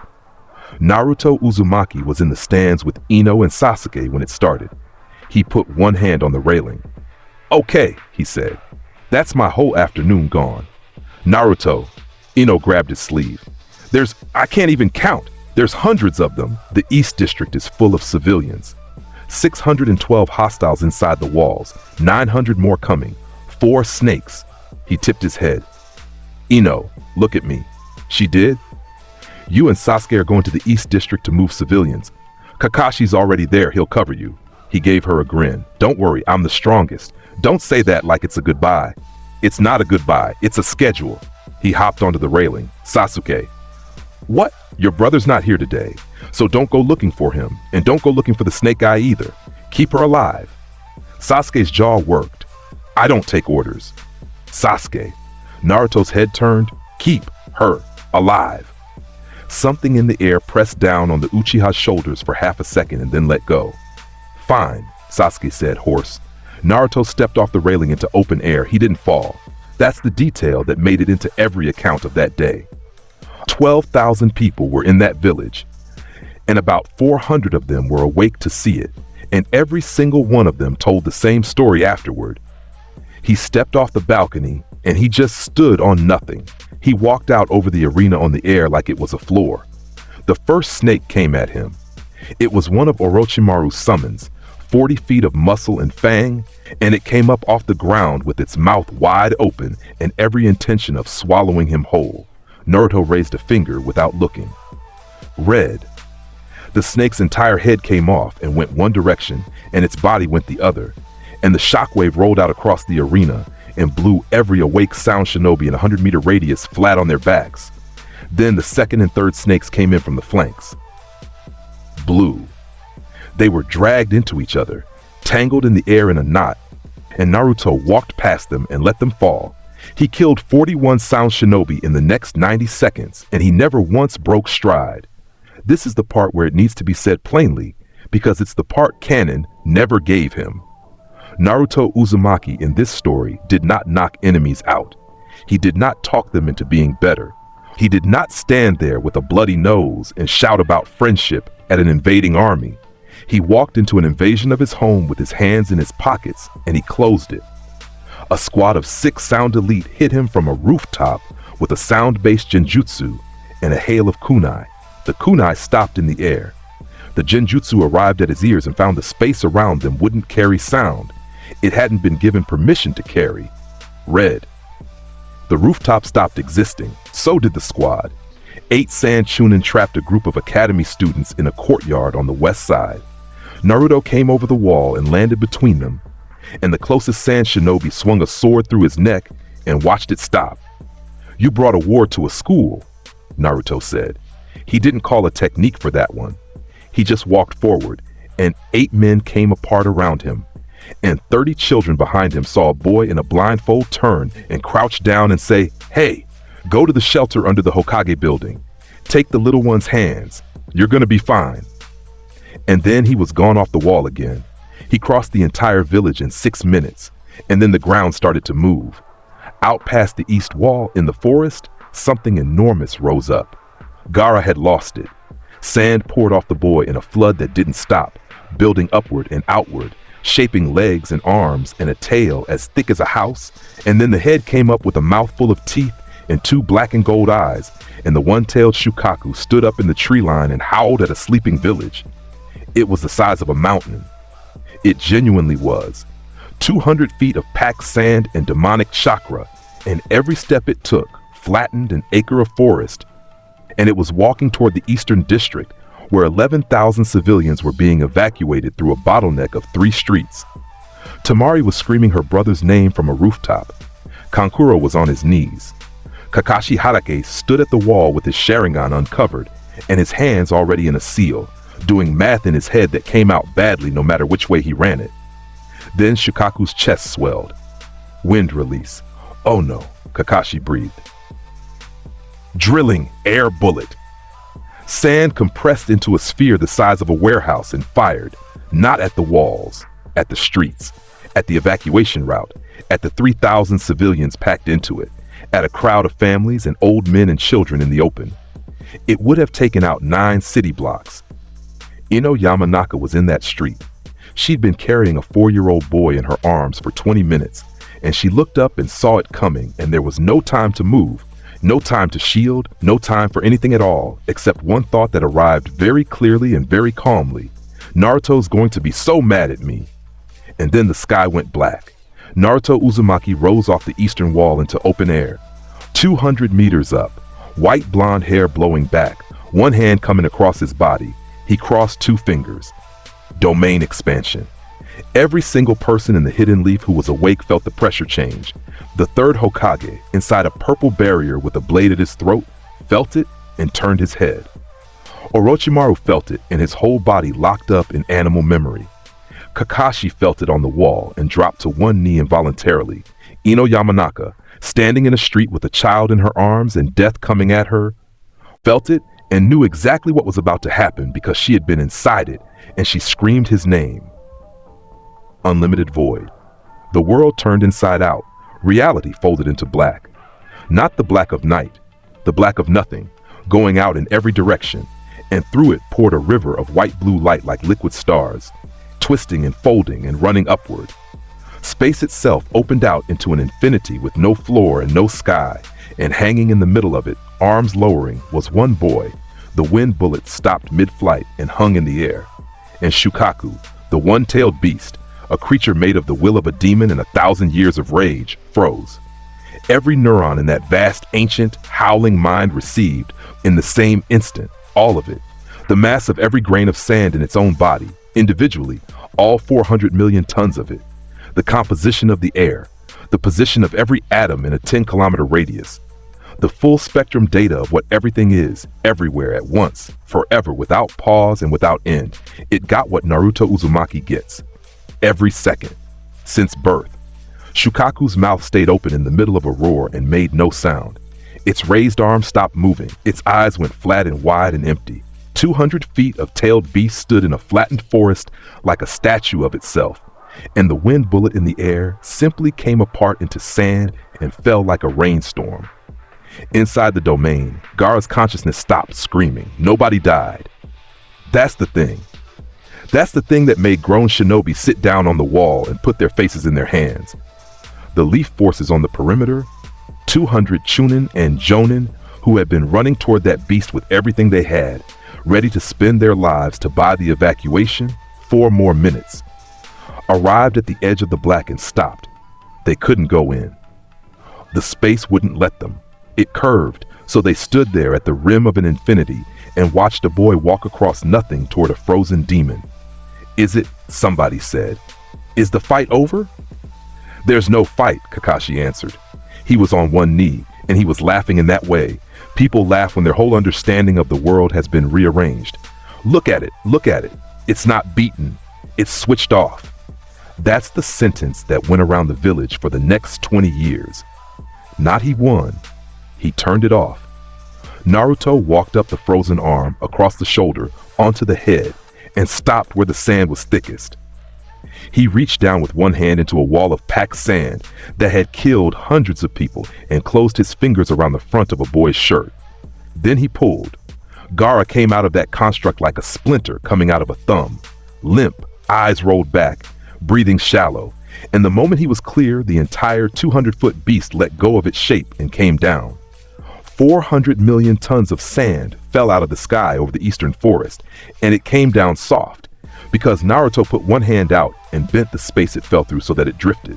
It looked like snow, warm, golden snow, falling over 3,000 evacuating civilians in a street, settling in their hair, in their hands, on the shoulders of a blonde girl standing in the middle of the road holding a 4-year-old and sobbing. The domain closed. Naruto came down to the street with Gaara over one shoulder, and he landed in front of Ino, and he set the sand boy down on the cobblestones with more care than most people would expect. Then he straightened up. His nose was bleeding again. So were both ears. There was a line of red at the corner of his mouth, and behind the blindfold, his eyes were burning so bright that the black cloth was glowing faintly blue. "Hey," he said. "You were supposed to be behind the wall." Ino Yamanaka hit him at a dead run. She dropped the child into a mother's arms and she crossed 6 feet of street and slammed into his chest with both arms around him. And she cried into his jacket while 3,000 people stood in falling sand and stared. "You idiot," she got out. "You unbelievable idiot, do you know what that thing was?" "Yeah, I saw it real good." "You were bleeding out of your ears. Holding a domain open on something that big is expensive." He put a hand on the back of her head. "Don't worry, standard price." "Don't," she hit his chest. "Don't say don't worry to me. Not you. You don't get to say that." He was quiet for a second. "Okay," he said. And Ino Yamanaka, who was 12 years old and had just watched a mountain of sand fall out of the sky like snow, held onto a boy in a blindfold in the middle of a street and understood, once and for all, exactly what she'd be doing with the rest of her life. The invasion ended 11 minutes later. Orochimaru had the third Hokage in a corner inside the barrier, the old man's chest opening under the Kusanagi, the Reaper death seal half formed in his hands, ready to spend his life to take his student's arms. And then the sky went black over the arena, and a voice that belonged to nobody in that barrier arrived inside it, because space carries what the space's owner wants it to carry. "Hey, snake guy!" Orochimaru's head snapped up. Naruto Uzumaki stood on the barrier. On the outside of it, standing on a surface designed to be unstandable, hands in his pockets, blood drying on his upper lip, the 4-sound shinobi holding the barrier's corner started shaking. "That's a nice wall," Naruto observed. 4-corner ceiling. It keeps stuff out." He tilted his head. "Not really built for stuff that goes through, though." He put one finger against it. Blue. The barrier's northeast corner imploded. The sound shinobi holding it went with it. The whole purple wall failed at once, with a sound like a bell breaking, and the rooftop was open to the sky. Hiruzen Sarutobi, bleeding, on one knee, looked up. "Naruto," he coughed. "You should be..." Sit down, old man. You're 70 and you've got a sword hole in you. Orochimaru backed up 2 steps. His arm, the new one, the temporary one Kabuto had grafted on 9 days earlier, was already coming apart from the strain of the fight. His face was wrong. His eyes were fixed on that blindfold like a rabbit watching a hawk come down. Not you, he whispered. Not again. You brought a war to a village full of kids. Naruto stepped down onto the rooftop. Do you know how many people died today? Orochimaru didn't answer. 211, Naruto said. I know because I felt every single one of them stop. His voice had gone flat and terrible. I felt hearts quit all over my village for 20 minutes. Old people in the shelters. A guy who ran a noodle cart on 3rd Street. A chunin named Iwashi who used to buy me lunch when I was 7. He raised his hand. You did that, so we're done being polite. Orochimaru did the only intelligent thing left in the world and ran. And his 3 remaining bodyguards died in the space of 2 seconds, trying to buy him the time. And the last thing he saw of the hidden leaf that day was a boy in a black blindfold standing on a roof getting smaller behind him. Naruto didn't chase. Hiruzen Sarutobi asked him about it later. In a hospital bed with a bandage across his chest and a pipe he wasn't allowed to smoke. You could have ended him, the old man said. Yeah. Then why? Naruto sat in the chair by the window with his feet up on the sill. Because you were bleeding out on a roof, he said, and chasing him meant leaving you there. The 3rd Hokage of the Hidden Leaf looked at that boy for a long moment. Then he put his hand over his eyes, and his shoulders shook, and he made a sound that might have been a laugh or might have been something else entirely. Minato, he whispered. Kushina, if you could see him. The village threw a funeral for 211 people, and then, 3 days later, threw a party for 1. Naruto hated it. Genuinely, actively hated it. A whole street of people all yelling at once, all their hearts going fast, all their gratitude arriving as noise. He lasted 19 minutes. Then he was on a roof with a plate of food, and Ino found him up there 20 minutes later, like she always did. They want to make you Chunin, she said, sitting down. They want to make me Hokage. Are you going to be? He chewed for a while. Someday, he said. Not yet. The old man's still good for a decade and I'm bad at paperwork. You could read a whole filing cabinet through the wall. Yeah, but I'd have to care about what's in it. Ino laughed and knocked her shoulder into his, and they sat there for a bit with the village lighting up below them. Naruto. Sasuke didn't come. The chewing stopped. I know, he said. He's been gone 3 days. He's not at the compound, he's not training, Kakashi says. He's in the North Woods, sitting under a tree by the old shrine about 4 kilometers out. Naruto set the plate down. He's been there 11 hours. His heart rate's been at 92 the whole time, which for a guy sitting still means he's angry, and he's got the curse mark. Ino went cold. The what? Yeah.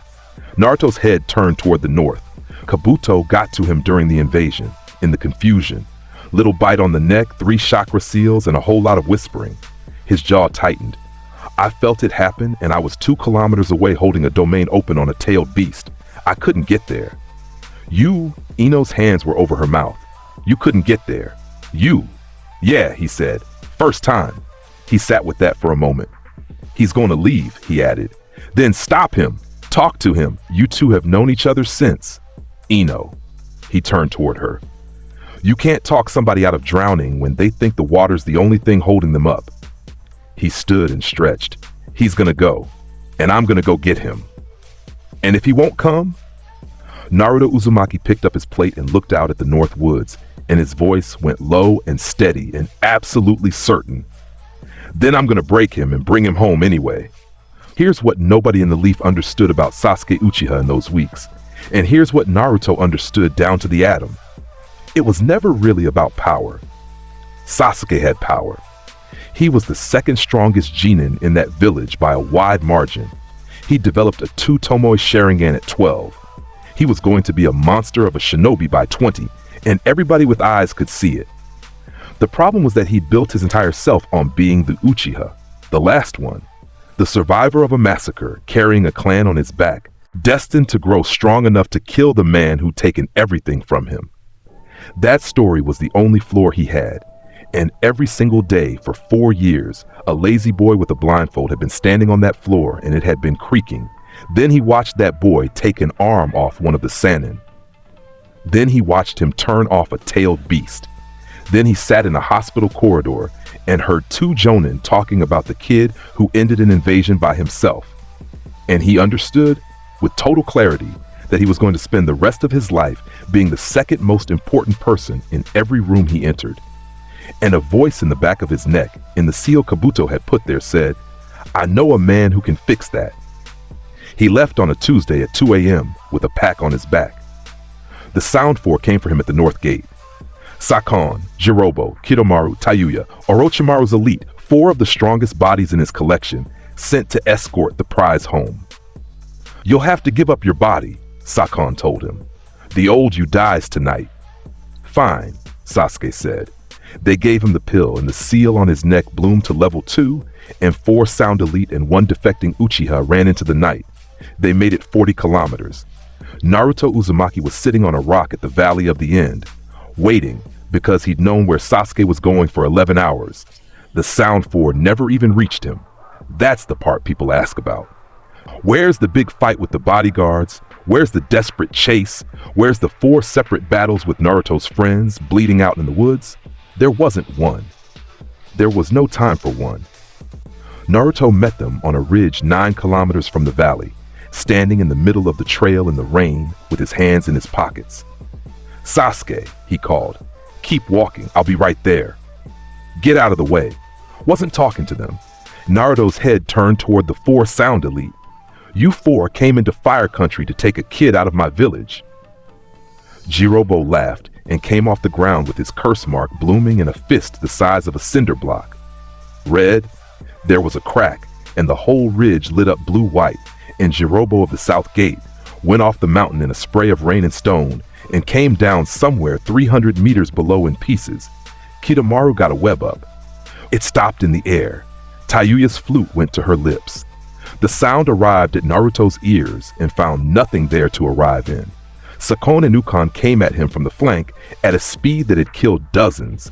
Naruto brought his hands together. Purple. The forest went silent, and a lane of nothing 300 meters long opened up through the trees and the rain and the ridge itself. And when the air came rushing back, it made a sound like the sky clapping. There were 3 fewer people in the world. There was also considerably less mountain. Naruto Uzumaki walked through the gap he'd made with rain, hitting his shoulders and blood coming out of his nose. And he kept going north toward the valley, and behind him not one leaf moved. The Valley of the End. 200-foot statues facing each other across a gorge. Hashirama Senju on one side, Madara Uchiha on the other, both of them worn down by a century of water. A waterfall roaring between them. Rain coming down out of a sky the color of an old bruise. Sasuke stood on the water at Madara's feet with his curse mark spreading black across half his body.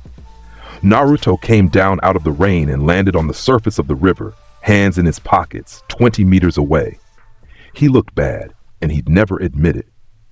There was a line of blood running from the corner of his lip that he hadn't bothered to wipe. His nose had been bleeding on and off for 3 days. Behind the blindfold, both eyes had been running at redline since the invasion.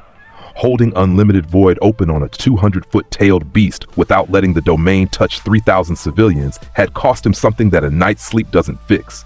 He didn't experience any of that as weakness. He experienced it as a receipt. "You went the long way," he called. Sasuke's shoulders were shaking. "You knew," he said. "You always know. You knew before I did, didn't you?" "About 11 hours before. Why didn't you stop me?" "Because you needed to make the choice." Naruto's voice carried over the falls. "And because a guy who gets stopped at the gate spends the rest of his life thinking about the road he didn't take, I'd rather you got out here and looked at it." Sasuke laughed. It came out ugly and broke in the middle. "You don't get it. You never got it." He turned around, and his eyes were red, and the whites had gone bloodshot from crying somewhere back on the trail where nobody could see. "You were born like this. Do you understand what that does to a person?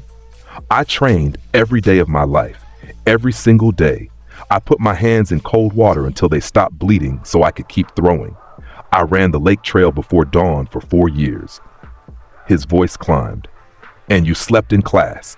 You slept in class and you were still better than me, and you'll be better than me when we're 40, and you didn't even want it. Nope, Naruto agreed. Never wanted it. Then give it to me. The rain came down between them. I can't, Naruto said. Nobody can. That's the part that's killing you, and I'm sorry about it. I genuinely am. Orochimaru can make me strong enough. Orochimaru's going to take your body and wear it like a coat, and you know that. And you're going anyway because you'd rather be a monster suit than the second best guy in a village that loves you. Naruto's head tilted. That's the actual choice you're making, Sasuke. Say it out loud and see how it sounds. Sasuke's fists came up and the curse mark tore across the rest of his face, and something in his chest broke open, and he screamed. I'll prove it. I'll prove the Uchiha are the strongest. I'll prove I'm... The second stage came, skin gone gray, eyes gone black with yellow centers.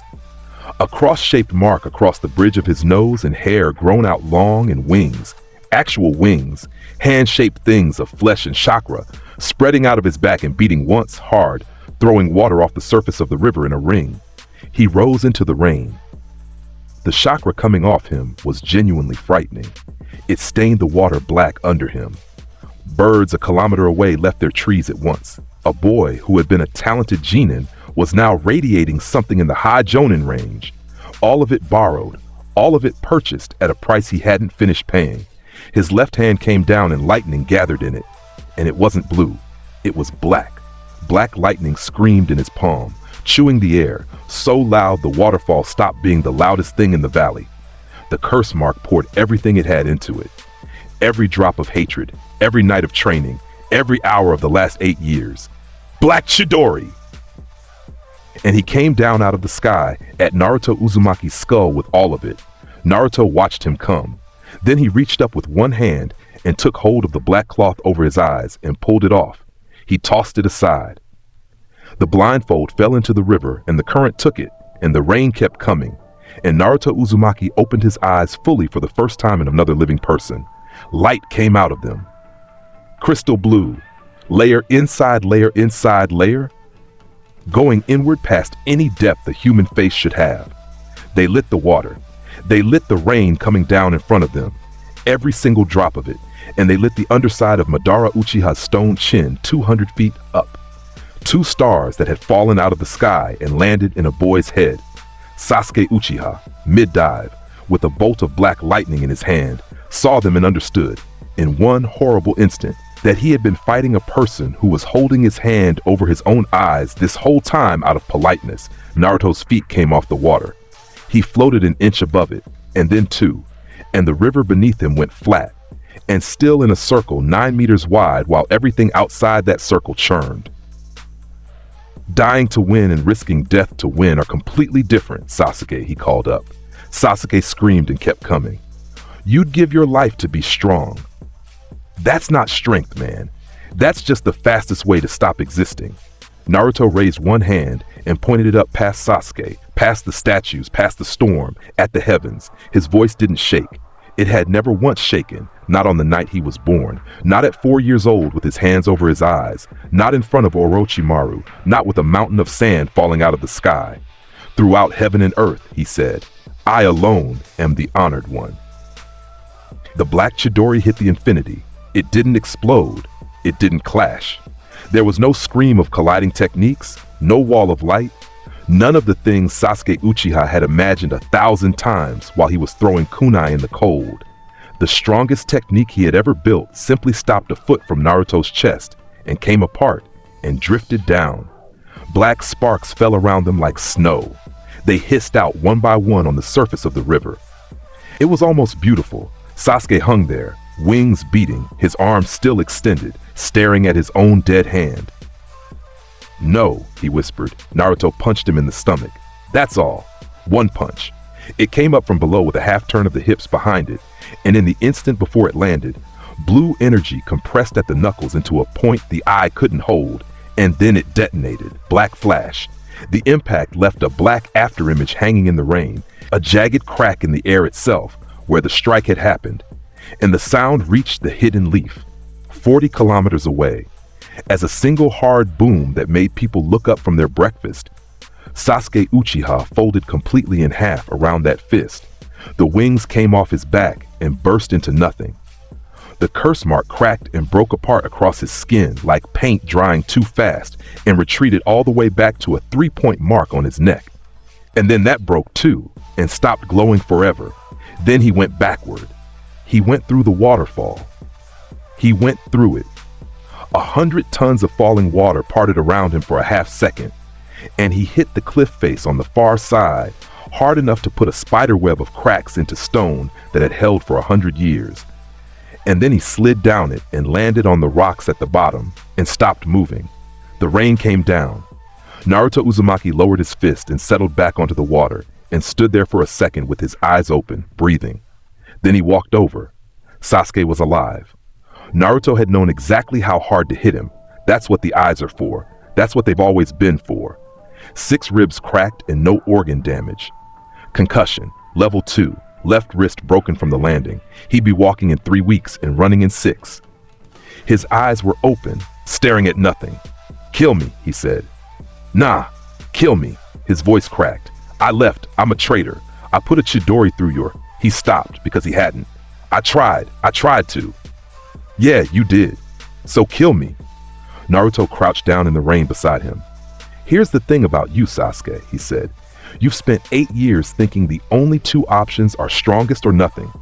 Somebody sold you that when you were 8 years old and covered in your family's blood, and you bought the whole thing, and you've been paying it off ever since." He tilted his head. "It's a lie, man. There's a whole enormous middle. It's got most of the good stuff in it." "You wouldn't know," Sasuke whispered. "You're at the top." "I'm at the top of a mountain where nobody else can breathe," Naruto said. "You know what's up here? Nothing. A whole lot of quiet and a really bad headache." He reached over and pushed Sasuke's hair out of his eyes, which is the single most gentle thing he does in this entire story. "I don't want to be the honored one, Sasuke. I am the honored one. There's a difference, and it's the loneliest difference in the world." Sasuke Uchiha started crying. He cried the way people cry when a story they've been telling themselves for 8 years finally runs out, all at once, ugly and loud, lying broken on wet rocks at the bottom of a waterfall with rain in his face. Naruto sat with him and let him do it, and didn't say a single word about it, then or ever. Then he stood up and got an arm under him and hauled him up onto his shoulders. "Come on." "Where?" "Home." "They'll execute me. They'll put you on probation for 2 years and give you a whole lot of D ranks, and Ino's gonna yell at you until your ears bleed, which is honestly worse." Naruto started walking. "Also, the old man's alive, so nobody's in the mood for executions this month. He likes you. God knows why." "The thirds." Sasuke's voice went thin. "He survived?" "Yep. Because of you. Because he's a tough old bastard," Naruto said. "I just took the wall down." They walked out of the gorge. Naruto stopped once at the mouth of the valley and turned around and looked up. Hashirama Senju on the left, Madara Uchiha on the right. 2 men who had loved each other once and then decided that only one of them got to be right and had torn a hole in the earth proving it. 200 feet of stone each, faces worn smooth by water, standing over a river with a crack in the world between them. Naruto looked at them with his eyes open. He could see everything about them.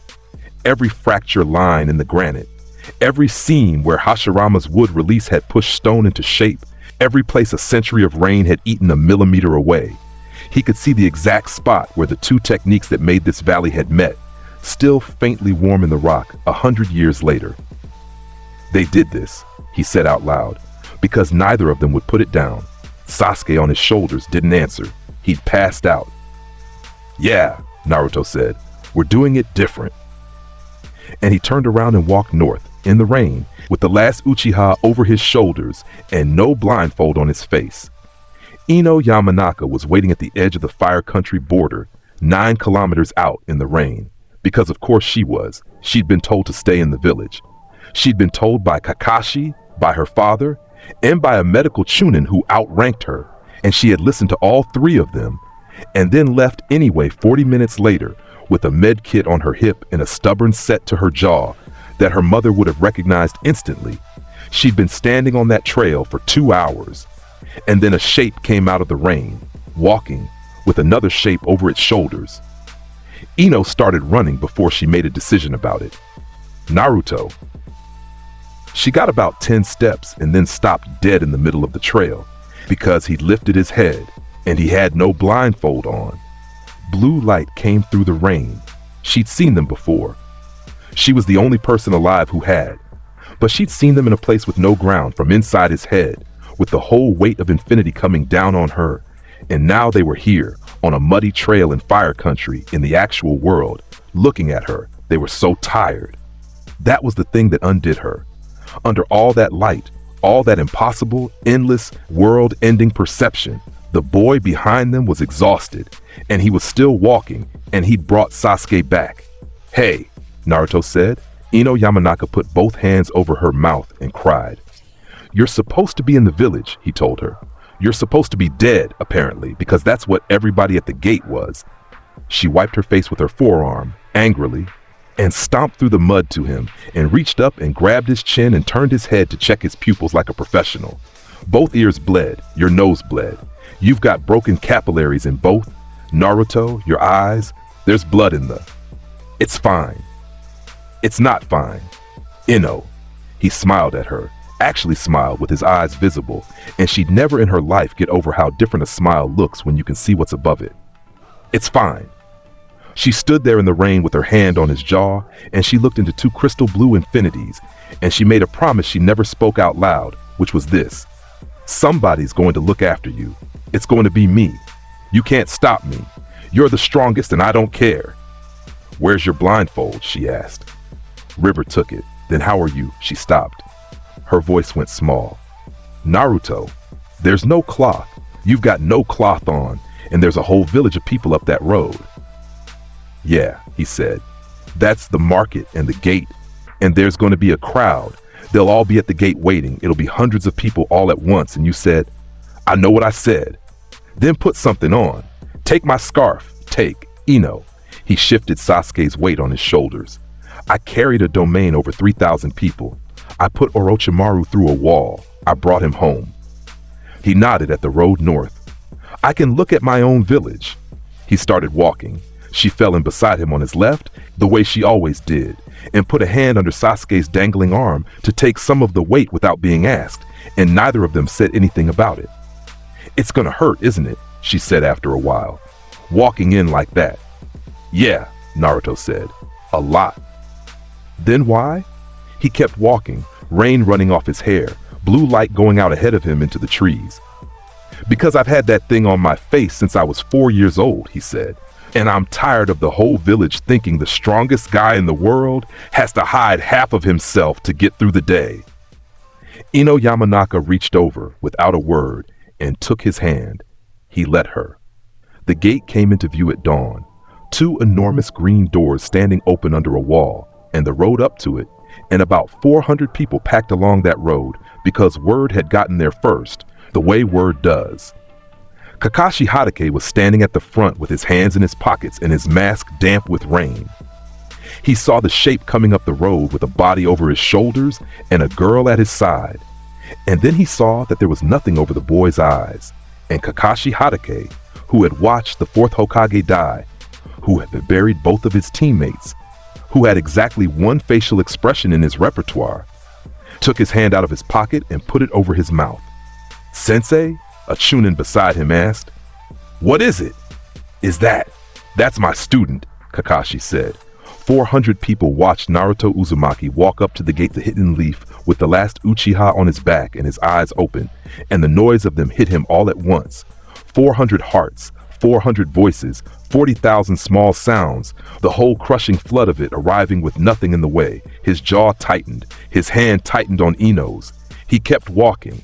Somebody started clapping, then somebody else.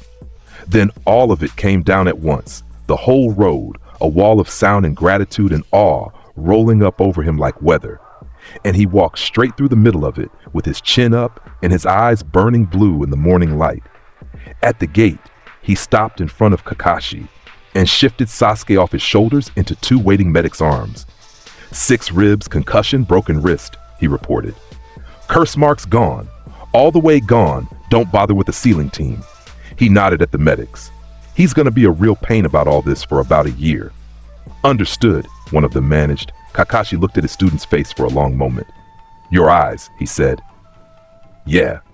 Are you all right?" Naruto Uzumaki stood at the gate of the village he'd chosen in the rain, with his hands in his pockets and every single atom in a 4-kilometer radius screaming into his brain at once, and he grinned. "Nope," he said. "Buy me lunch." And then he walked in through the gates with Ino on his left and 400 people roaring behind him, and the sun came up over the hidden leaf, and the boy who had spent his whole life carrying the weight of the infinite behind a piece of black cloth went home with his eyes wide open. Somewhere far to the north, in a cave with no light in it, a one-armed man sat against a wall and stared at the place where his shoulder used to be. Somewhere to the west, in the land of wind, a red-haired boy woke up in a hospital bed to total silence in his own head for the first time in 12 years and started, slowly, to cry. And somewhere much farther out, in a room with 10 stone fingers rising out of the floor and a statue with 9 eyes, a man with orange hair and ringed eyes lifted his head because something had happened 3 days ago that he had felt from 600 kilometers away. "There is a boy in the leaf," he told the room. "We know about the 9 tails," a voice answered from the shadows. "It isn't the 9 tails," said Pain. "The 9 tails is the second most dangerous thing in that village." The room took that the way rooms do when nobody wants to be the first one to say something stupid out loud. 10 stone fingers rising out of a flooded floor. 9 figures standing on them as projections, flickering like bad candlelight, and a statue with its mouth sewn shut, and 9 closed eyes waiting in the middle of all of it. Kasame Hoshigaki laughed first, because of course he did. "Second most dangerous," he repeated. "You're telling me the Jinchuriki's babysitter is scarier than the fox?" "I'm telling you there is no babysitter," Pain answered. "The boy is the Jinchuriki. The fox is a passenger. 3 days ago something opened in the land of fire that bent the space between here and there, and I felt it in my spine from 600 kilometers out, and it was open for 11 seconds, and I have felt nothing like it in my life." Deidara made a sound. 11 seconds. Real terrifying, that. "It was open around a tailed beast," Pain said, "and the beast stopped." That killed the conversation. Over in the deepest part of that unlit chamber, where the water reflected nothing, and one figure stood with a spiral mask covering everything but a single red eye, a man who called himself Madara Uchiha listened to all of it and said absolutely nothing, and filed it away in the part of his mind where he kept the things that could ruin him. And Itachi Uchiha, standing on a stone finger with his hands in his sleeves and his face doing the thing his face always did, spoke exactly once. "Then we should learn what he is before we decide what to do about him," he said. "Give it time." He got 2.5 years. Here's what happened in those 2.5 years, and I'm going to move fast because none of it is the story. Naruto Uzumaki grew. He came up past 6 feet and kept going, shoulders filling out the way his father's never quite did, that snow-pale blonde hair getting longer and messier and refusing every attempt anyone ever made to organize it. He never put the blindfold back on. Not once. Not for the first month, when he threw up twice a day and slept 2 hours a night, and Ino sat outside his apartment door on the landing with her back against the wall because he wouldn't let her in and she wouldn't go home. Not for the second month, when the headaches started coming in waves instead of continuously, which is what passes for good news when you're 16 and every atom in a 4-kilometer radius is talking to you at once. Not for the 6th month, when he woke up one morning and realized the flood had stopped being an event. That's the whole trick, and it isn't a trick. Nobody turns down a volume that can't be turned down. What you do instead is stop flinching. You live in the roar until the roar is just the shape of the room. He learned the sound of 11,000 hearts, the way a man who grew up next to a rail line learns to sleep through trains. By 16, he could hold his range out past 40 kilometers and hold it all day, and the 2 crystal blue infinities in his face had stopped being a rumor and become a fact of life in the hidden leaf, like weather, like the Hokage monument, like the smell of the market on 4th Street. Somewhere in the middle of all that, Danzo Shimura made his move, which is the private decision he'd made in that office years back, and the one he regretted with everything he had. 11 root operatives went out one night with orders that were never written down. All 11 came back the following morning, unhurt, walking in single file, arriving at Danzo's own door in a formation nobody had ordered them into. Naruto came in behind them with his hands in his pockets, sat on the edge of Danzo's desk, and had a conversation that ran 4 minutes and involved a full inventory of what was under the bandages and how much time each stolen piece of it had left. Root never came for him again. Danzo lived another 2 years and died old, in bed, which is more than he deserved and less than he wanted. Sasuke Uchiha served 22 months of probation and became a chunin under Kakashi's direct supervision. And he came out of it quieter and angrier and enormously more useful, carrying something in his chest that lived exactly halfway between resentment and loyalty and refused to pick a side. He trained like a man paying off a debt.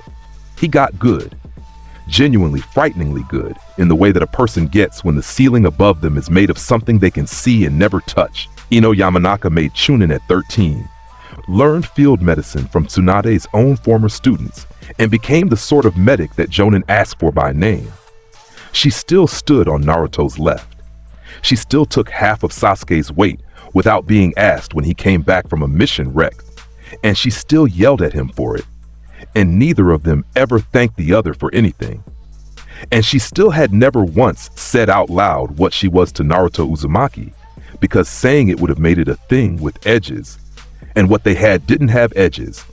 It had a hand in the rain and an infinity with no floor, and 9 seconds she never talked about. Kakashi Hake went back to the shadow work because the world had gotten complicated, and complicated is a thing that finds Kakashi Hatake. And on a Thursday in early autumn, 2 men in black coats with red clouds on them crossed the border into the land of fire. Naruto felt them at 11 kilometers. He was eating breakfast at the time. He put his chopsticks down, tipped his head at the north wall of the apartment like a man hearing a car in his driveway, and made a small, interested sound. 2 of them, he told the empty room. One's carrying about 600 pounds of sword and running a chakra system with a shark's oxygen exchange in it, which is honestly kind of cool. Other ones, he stopped, because the other one had a chakra network he'd seen the inside of before, on a night 8 years ago, from 4 streets away, when he was a very small boy who couldn't do anything about anything, and it was breaking down, slowly, from the lungs outward, in a pattern that meant medication in years and an ending already scheduled. Naruto sat with that for a second. Then he finished his breakfast, wrote a note for Ino that said, "Gone to the border, back tonight, don't let Sasuke read this," and left. The village on the Fire Country border is called Tanzaku's Little Sister by people who think they're funny, and it has 1 main road, 2 inns, a bathhouse, and about 900 residents. And at 4 in the afternoon on that Thursday, every single one of those residents was going about their business without the faintest idea what was walking toward them. Itachi Uchiha and Kisame Hoshigaki came down the main road at a pace that said neither of them was in a hurry. Their orders were reconnaissance, with a note attached. If extraction becomes viable, extract. Meaning grab the fox. Meaning grab the boy and drag him 600 kilometers to a statue with 9 closed eyes. They got 80 meters down that road before Kisame stopped walking. There was a fence at the edge of the road, the low wooden kind that stops absolutely nothing, and sitting on the corner post of that fence with 1 knee up and a bowl of takeout ramen in his hand was a 16-year-old in a black jacket with the sleeves shoved up. Kisame grinned so wide it split his face open. Itachi, look at this. Is that him? Tell me that's him." "That's him," Itachi said. "He's eating. I noticed. There's a bowl. He brought a bowl."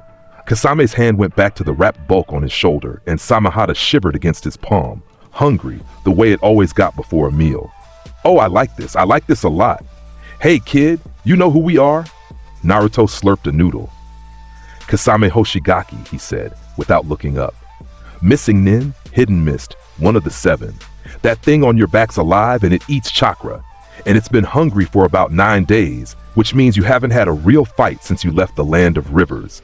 Your lungs run a gill exchange under the ribs. You've killed 198 people, which is a weird number to stop at, so I'm guessing you're annoyed about that. The grin stayed on Kasame's face.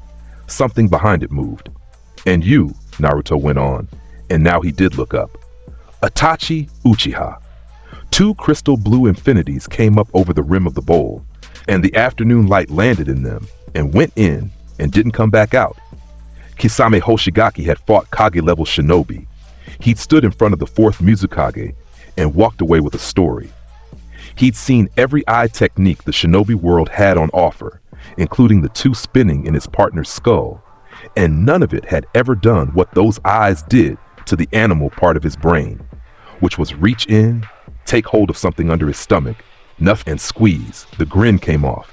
Itachi, he said, in a different voice entirely.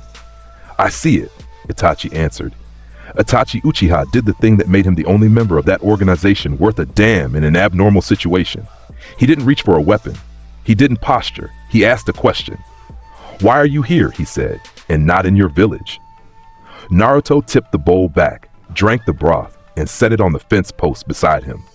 Because you were never going to reach my village, he said. You were going to walk another 11 hours and then we'd be doing this anyway, except with 200 jonin around and my Hokage having a stroke about property damage. He shrugged with one shoulder. Figured I'd save us both the walking. You tracked us from the border. From 4 kilometers past it, you crossed at the shallow ford. Your partner's boots pick up river silt and hold water for about a kilometer. Naruto tilted his head. Also, I can see you. I've been able to see you since about 11 this morning. The street around them was clearing. That's how it goes with civilians. Nobody rings a bell, nobody makes an announcement, and yet the moment killing intent enters a public space, every shopkeeper in 100 meters develops an urgent need to be indoors. Doors click shut up and down the road. A woman pulled 2 children off a step by their collars. Itachi's coat moved in the wind. You understand what we came for.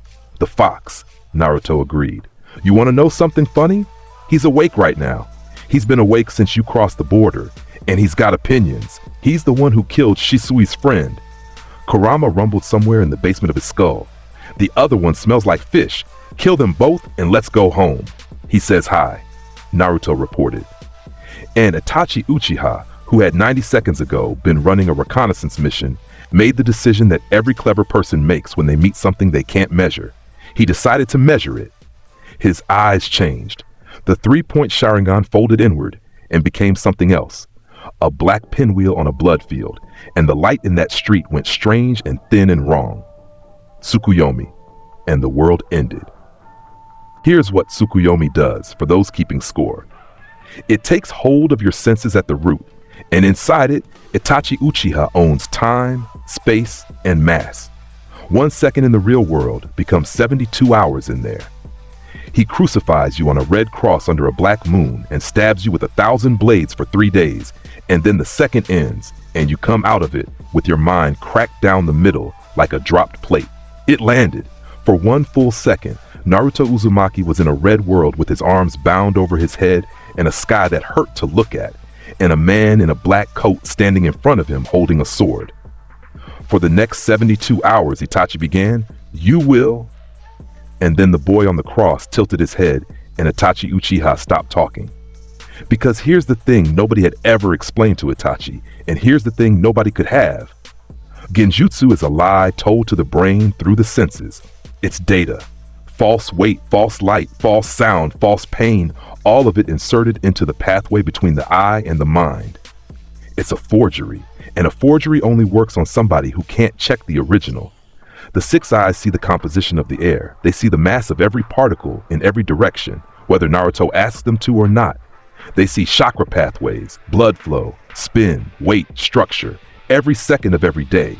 And they had been doing it without pause since the night he was born. And there is no version of that machine that can be fed a fake number without noticing. So the 6 eyes looked at the red world, and the black moon, and the 1,000 swords, and reported back with one line. None of this weighs anything. The infinity closed over his mind the way it closed over his skin. You could hear it happen. That's what Itachi told himself afterward, and he'd studied that memory for the rest of his short life. There was a sound like a rope going taut, and the red sky developed a fracture, and the cross came apart under him, and the sword in Itachi's hand stopped a foot from a chest that had abruptly acquired a horizon of its own. The whole dimension broke like a mirror falling off a wall. Itachi Uchiha stumbled backward in a street in the land of fire with blood running out of his right eye and his heart going at 140 beats a minute, and for the first time in 11 years, he felt genuine, physical alarm move through his body. Naruto was still on the fence post. He hadn't moved an inch. He'd picked the empty bowl back up and was turning it in his hands, looking at the bottom of it. "That's a great technique," he said, genuinely. "If I had normal eyes, that would have been the worst 3 days of my life." He set the bowl down. "Problem is, you're feeding information into a system that already knows what everything weighs. It's like trying to lie to a scale." "You broke Tsukuyomi," Itachi said. "I didn't break it. I just declined it." Naruto hopped off the post and landed without a sound, hands going into his pockets. "There's a difference. Breaking it would have been rude." Kasame Hoshigaki looked at his partner's face, then at the blood on his partner's cheek, then at the kid. And Kasame, to his eternal credit, understood that the situation had gone past salvage and went anyway, because that was his entire personality. He came off the road in one movement, and he was fast, genuinely fast, 7 feet of muscle and cartilage moving like something coming out of deep water, and the wrappings came off Samahata mid-leap, and 600 pounds of living sword with a mouthful of scales came down at Naruto's head with all of it. The blade stopped a foot above him. Samahata screamed. Not a sound anyone was expecting. The sword screamed, a high wet keening, and thrashed in Kasame's hands, and tried to get away from the thing it was pressed against. "What?" Kisame breathed. "Yeah, your sword's smarter than you," Naruto said. "It eats chakra, which means it just tried to bite into a space where the distance between its mouth and my skin keeps subdividing forever, and now some part of it is stuck in there, and it's going to feel that for a month." Kisame ripped the blade back and came down on the road in a crouch, and his hands were already moving. 32 seals. Water release. Great shark bullet, with the moisture of an entire river valley pulled out of the ground in the air, a wall of water 50 feet high rising up in the middle of a village street and taking the shape of an enormous shark with its mouth open. Great shark bullet. Blue. Naruto raised one finger, and space knotted at the tip of it. The shark went in, all of it. 50 feet of water inverted itself and got sucked into a point in the air over that fence post, and the street went dry, and every window on both sides of the road cracked inward at once from the pressure change. And then Naruto walked into Kasame Hoshigaki's guard and put a hand on his chest. "Partial output," he said. "Watch." He didn't do anything else. He didn't punch. He held his palm flat on the breastbone of a man with more chakra in him than most jonin will ever generate in a career, and he let the attraction run at about 4%, and he drained him. That's the only word for it.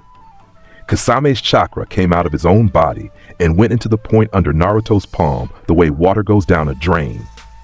The whole reservoir, the freak monstrous ocean of it that had made him one of the 7 swordsmen, pulled out of his pathways in 11 seconds while he stood there with his arms locked and his teeth bared and absolutely no way to stop the process. His legs went first, then his shoulders. He went down on the road on both knees, gray, gasping with a sword lying beside him that had stopped moving. "That's your whole tank," Naruto observed. "Congratulations, you had a really big one." And then, because Kasame had come at him with intent, and because a lesson without a receipt is just talking, he pressed 2 fingers against the man's left shoulder and let the pull spike for a quarter of a second. There was a wet crunch and a hole opened up in Kasame Hoshigaki's shoulder, front to back, 4 inches across, edges clean, the muscle and bone pulled inward and gone somewhere that no longer had an address. Kisame made a sound that no living person in the hidden mist would have recognized as his. Itachi hadn't moved. He was standing at 40 feet with his hands loose and his one working eye reading the whole street, and he was doing the fastest math of his life. And every road it went down came out the same. He had Amaterasu, he had Susanoo, He had a body with a year left in it and a technique list that had made him the most feared missing 9 alive, and he'd watched every single item on that list become irrelevant in under 2 minutes. "You could kill us both," he said. "Yeah, in about 6 seconds. Naruto turned toward him. "I'm not going to." "Why?" "Because you asked a question first instead of swinging with it, and that puts you in a category with maybe 4 people I've ever met."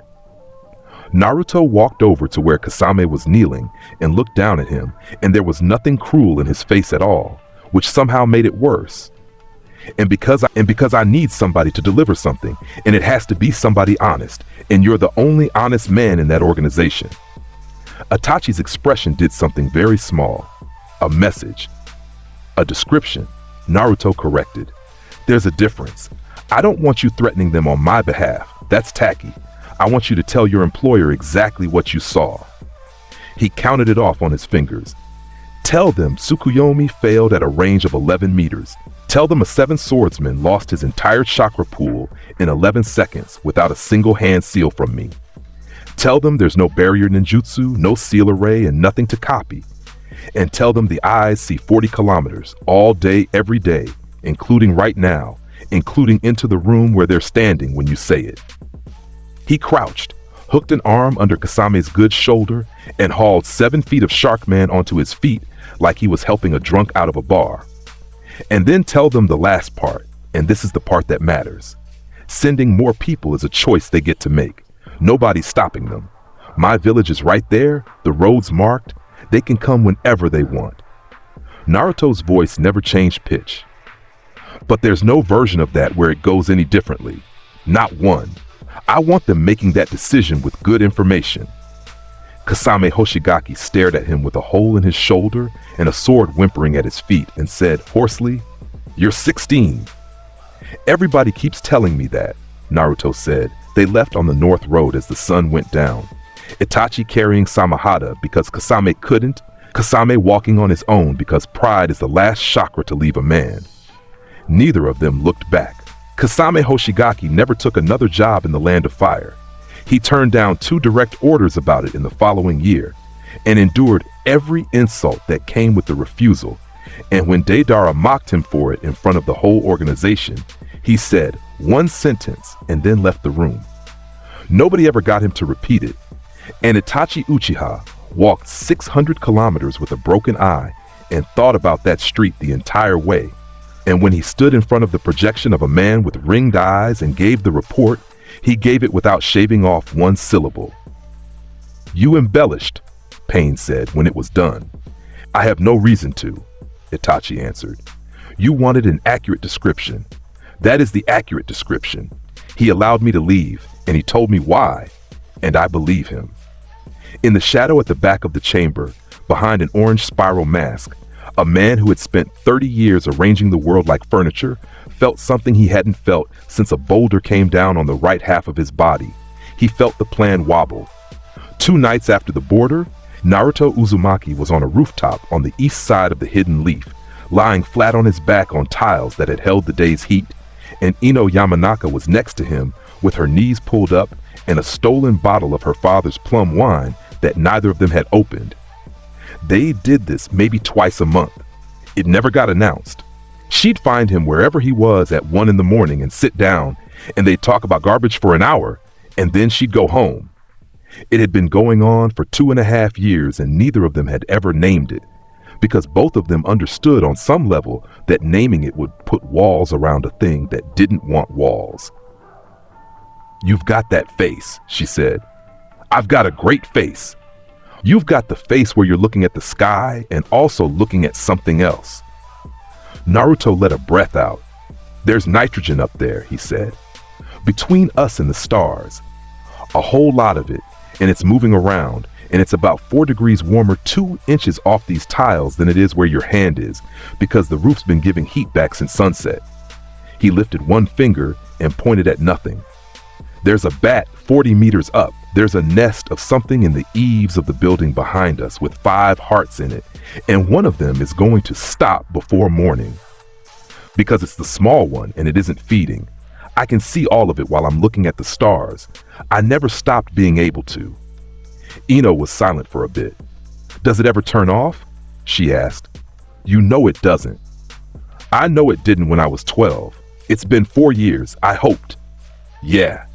He laced his hands behind his head. It got quieter, and that's a lie because it didn't. I got better. There's a difference, and nobody but me can tell it's there. Ino turned the unopened bottle in her hands. People in this village talk about you like a weather system, she said. Do you know that? Like something that happens. There's a guy at the flower shop who calls you the eyes. To your face. He thinks it's a compliment. It kind of is. It's kind of horrible. Both, probably. Naruto watched a satellite of nothing move across a sky nobody else in the world was seeing the way he was seeing it. Ino, can I tell you something I've never said to anybody? You've never asked permission for anything in your life. Being the strongest was never something I wanted, he said, but it is absolutely something I am, and there's a difference that costs more than you think. She didn't answer right away, which is the only correct response to a sentence like that. I never picked it, he went on. The seal cracked wrong on the night I was born, and I got handed the whole thing at 0 years old, and every single person I've ever met has looked at me and started doing math about it. What I'm for, what I could do, what the village could do with me. His voice stayed easy the whole way through, which was somehow the worst part. And the funny thing is, the strong part isn't heavy. Blue's easy. Purple's math. That stuff's the fun bit. The heavy part is that there's nobody up here to compare notes with. Nobody's ever going to look at me and go, yeah, me too. Not once for the rest of my life. That's the price, and it's already paid, and it's non-refundable. Ino Yamanaka set the bottle down on the tiles. I've been inside your head, she said. I know. For 9 seconds, and it almost killed me, and I still think about it every single day. I know that too. So that's not nobody. Her voice went hard, the way it did when she was about to win an argument by refusing to have it. That's not the same as you, and it never will be, and I'm not claiming it is. But you don't get to say nobody. There's one person on this earth who has actually seen it, and she's sitting on this roof, and she's not going anywhere. So say something else. Naruto turned his head and looked at her with 2 eyes that could see the individual capillaries in her face flushing. Okay, he said. Almost nobody. Better. You want me to say thank you? God, no. She picked the bottle back up. You'd do it wrong, and I'd have to live with the memory. He laughed, a real one, the loose kind that came out of the middle of his chest, and she filed it away next to all the others. The mission scroll came over the wall 4 minutes later with a Chunin's hand under it, and the 2 of them stood up off that roof and the moment was over, and that's how those moments always end. The scroll was from the 3rd Hokage's desk, and it was short, and the short ones are always the worst ones. Here's what had happened while Naruto was eating ramen on a fence post at the border. Word travels. Word travels faster than shinobi do, and word about that traveled at a speed that would have impressed a bird. 2 of the Akatsuki's top operatives, one an Uchiha, one a swordsman of the mist, both of them in every bingo book on the continent, disassembled on a public street in front of 900 civilian witnesses by a 16-year-old who didn't stand up. 900 witnesses means 900 versions, and about 400 of them were accurate, which was the problem. Iwa got nervous and did what Aiwa does, which is build fortifications and say nothing. Suna, which had a Kazekage now, who was a red-haired boy with a gourd and a very specific personal relationship with the subject, sent a letter of formal support that made the Kono Council cry. Kiri asked, in writing, whether the Leaf would consider a non-aggression clause with a 100-year term, and the 4th Raikage sent a document.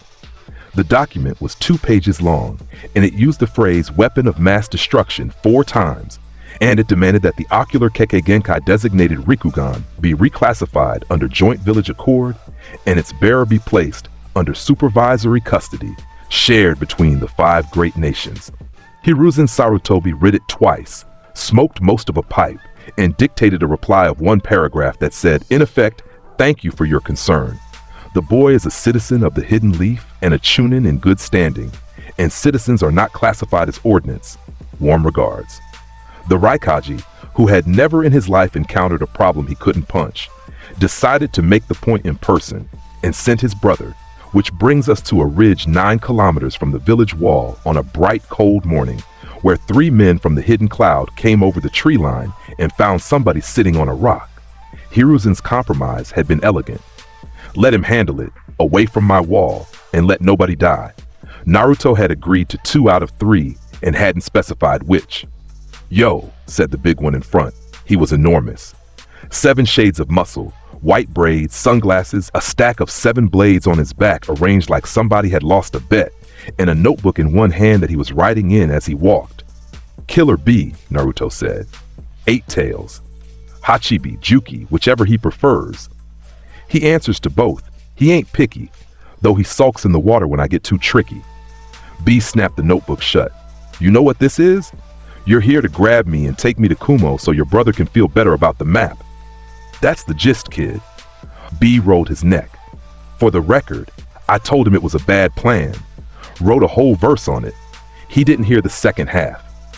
The 2 elite jonin behind him fanned out to 20 meters on either side, and they were good, and they moved like men who'd done this before. And both of them, at almost the same second, took a proper look at what was sitting on that rock and had the same thought, which was that the reports had undersold something enormous. "Can I ask you something?" Naruto said. "Shoot. You're a Jinchuriki who actually gets along with his beast. There's like 3 of those in history."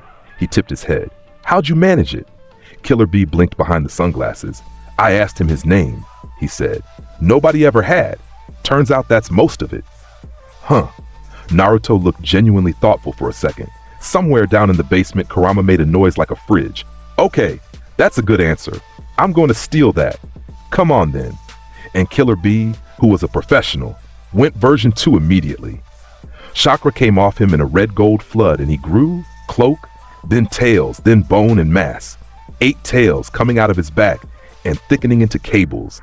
The body swelling upward through 15 feet, 20, 40, until the 8 tails stood on that ridge with an ox's head and 8 octopus tails and a bellow that flattened the grass for 100 meters in every direction and shook birds out of trees 3 valleys over. Full transformation. In under 9 seconds, nobody else alive could do that. "That's actually really impressive," Naruto called up. The 8 tails hit him with everything at once. 4 tails came down in a hammer strike with enough mass behind them to bury a village and a speed that would have caught most Kage flat. And the ridge under Naruto's feet cratered from the pressure of the air alone. And every one of those tails stopped 1 foot short and stayed there. Not blocked. Stopped. 40 tons of tailed beasts pressing into a space that had stopped agreeing to get smaller. Yuki, who had existed for 1,000 years and been sealed into 9 different hosts and fought at the 9 tails himself in the age before the villages, felt his own strength arrive at a wall with no thickness and understood with total clarity that he had never once in his life encountered this. "B," he said, in a voice B had heard maybe twice ever. "Take the hit and get out." "What?" "Take the hit. He's about to give us one." He's picking a number. Naruto was, in fact, picking a number. That's what the eyes are for. He could see the tensile limits in the beast's connective tissue, the exact pressure the human nervous system inside that construct could survive, the load-bearing profile of 2 ridgelines, and the distance to the nearest occupied structure, and he ran all of it and settled on a fraction of a fraction. He raised one hand. Red. Low. Space blew outward from his palm in a bloom of blue-white, and the sound of it went out over the whole valley, and the 8 tails, 100 feet of tailed beast, left the ridge. It went backward. It went backward the way a struck ball goes. All that mass converted into velocity in a quarter of a second. And it took the top off the ridge behind it, and then it took the top off the ridge behind that, and came down in the 3rd valley with a crash that started a landslide and threw a column of dust 900 feet into the morning air. The 2 elite jonin from the hidden clouds stood on a hilltop and watched their village's 2nd greatest weapon get hit through 2 ridgelines with a hand gesture. Neither of them engaged. They'd made their decision somewhere around the point where the tails stopped in midair. And the decision was, we are going to go home and be honest. Naruto walked down into the 3rd valley with his hands in his pockets, taking his time, whistling something.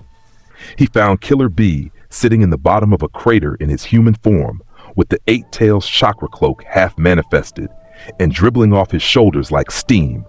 Sunglasses cracked, one arm at a bad angle that would be fine in a week, a ringing in both ears that would take considerably longer. B looked up at him. "That," he said, "was a warm-up, wasn't it?" "Yeah," Naruto said. Killer B started laughing. He laughed for a solid 20 seconds, big and wrecked and delighted, sitting in a hole in the ground with a broken arm, because that's who he was. Then he wiped his face and pointed a finger up at the boy standing over him and delivered it. "Came out here with a rope and a plan and a name. Went home with a hole and 2 hills and no claim. They call you the eyes, but they undersold the size. Man moved the ocean with a finger, no surprise. That's not bad. It's great, don't insult me." B lowered the finger. "You didn't kill me. You didn't need killing. You were doing a job for family." Naruto crouched at the lip of the crater. "Tell your brother I said the classification thing is fine, by the way." B blinked. "Say what?" "Weapon of mass destruction. He's right, that's what I am. That's an accurate reading, and I respect the man for putting it in writing." Naruto's head tilted. "The custody part's where it falls apart. You can't take custody of a thing that lets you walk up to it. That's a conversation, and if it's a conversation, then it's a person. And if it's a person, then it's got a village, and mine's that way." He stood up and offered a hand, and B took it and got pulled out of the crater like a sack. The elite Jonin sent the message the same afternoon. Recommend withdrawal of the classification request. Recommend it strongly. Recommend it as the only surviving option. The 4th Raikage of the Hidden Cloud was many things, and beneath the volume and the arms and the temper, he was also not remotely stupid. He read the report, and then he read his brother's addendum, which was 4 lines of terrible poetry and 1 sentence that said, "A, if he ever comes to us as an enemy, we lose the village. And if he ever comes as a friend, we should say yes." The request was withdrawn in writing 11 days later. Killer B went home with a story that nobody in Kumo fully believed for 3 years, and then pain came to Konoha, and everybody believed it. It started at 4:40 in the morning, and Naruto had been awake since a quarter past midnight. He'd felt them come into range at 40 kilometers. 6 signatures moving in loose formation, all 6 running an identical chakra pattern with the same eyes on top of it, which is a thing that shouldn't be possible, and told him almost everything he needed to know in the first 10 seconds. He'd gone to Kakashi's door at 12:30 and knocked. "6 of them," he said. "Rinnegan on all 6. They're routing through 1 signal, and it isn't any of the bodies. So there's a 7th guy somewhere holding the strings, and he isn't with them." He leaned in the doorway. "They're here for the fox, and they're going to take the village apart to get to it, because that's what the last 4 years of intel says they do." Kakashi Atake had been dressed and moving before the sentence finished. Here's what got done in the following 4 hours. And it matters, because the whole reason the Hidden Leaf survived that morning with 211 fewer names than the last time is that somebody got 4 hours of warning. 11,000 civilians into the deep shelters under the Hokage monument. Every Genin and Academy student underground with them. 2 full battalions of Chunin on the inner walls with instructions to hold position and engage nothing. Hiruzen Sarutobi in the command room with his war coat on for the first time in 6 years, arguing. 6 S-rank bodies, the old man said. "Naruto, 6. Yeah. You will take Kakashi. You will take the Nara boy for coordination. You will take..." "Old man." Naruto was leaning against the wall with a cup of tea he'd made himself. "If I take anybody out there, I have to spend attention keeping them alive, and attention is the only thing I actually spend." He drank some tea. "There are 6 of them, and they're going to spread. If I go alone, they all come to me. That's the whole plan, and it's a good one." Hiruzen looked at him for a long moment, and then he looked at the map, and then he did the hardest thing a Hokage ever does, which is agree. Ino Yamanaka found Naruto at the eastern gate at 4:15 with her medical bag on her hip and her hair tied back for work. "You're going to tell me to stay behind the wall," she said. "I'm going to tell you the field hospital's in the shelter under the academy, and they've got 11 medics and no Jonin rank triage, and that's a genuine problem I'd like you to solve." He looked down at her. That's not me getting you out of the way. That's me telling you where the actual job is. Naruto? Ino. He put his hand on the top of her head, which was a thing he'd started doing at 15 and never explained. 6 of them. Come on. That's not an answer. That's a brag. It's both, usually. He took his hand back. Go work. She grabbed a fistful of his jacket, pulled him down 4 inches, and said something into his ear that nobody else has ever heard. And then she let go and ran west without looking back. Naruto Uzumaki walked out the eastern gate of the Hidden Leaf alone at 4:31 in the morning and stopped in the middle of the wide market street and put his hands in his pockets and waited. The 6 paths of pain came in over the outer wall together at 4:40. They came down in a spread, 6 bodies, all of them pierced with black rods, all of them with orange hair and ringed purple eyes that saw the same picture through one mind 600 kilometers away. The tall one with the pierced nose and the spiked hair landed last and walked to the front. You are Naruto Uzumaki, it said, vessel of the 9 tails. And you're one guy in 6 bodies, Naruto answered. That's a great trick, by the way. Where are you actually sitting? Because your real chakra thread's running northwest and it goes about 8 kilometers and then it goes underground. Every one of the 6 heads turned toward him at exactly the same instant. That was fast, Naruto noted. Okay, that's genuinely a little bit cool. You will come with us, the Deva Path said, or the village will be removed. See, I already know how this goes. I've been watching you for 4 hours. Naruto rolled his shoulders once. The fat one absorbs chakra. The one with the ponytail summons animals. The bald one with the extra faces reads souls. The one with all the metal in his arms is the artillery. The one with the fire mouth thing does repairs. And you're the boss, because you're the only one whose eyes are doing all the work instead of just holding a copy. 6 bodies moved at once. That's the part nobody tells you about fighting pain. It isn't 6 enemies. It's 1 enemy with 12 arms in 6 positions in a shared field of vision, and it moves like a single organism. And every one of those bodies is Kagetir. Whole squads had gone into that formation and come out as reports. The Preta Path reached him first, the heavy one, hands out, mouth already open on the absorption technique that had made every ninjutsu specialist in the elemental nations irrelevant. Naruto watched the technique form in its chakra pathways before the hands finished rising, ran it, saw exactly what it was and exactly why every energy attack he had was about to become useless, and adapted in the space of 4 heartbeats. Oh, you're a drain, he said. That's annoying. Fine, we'll do it the boring way. He punched it. That's all.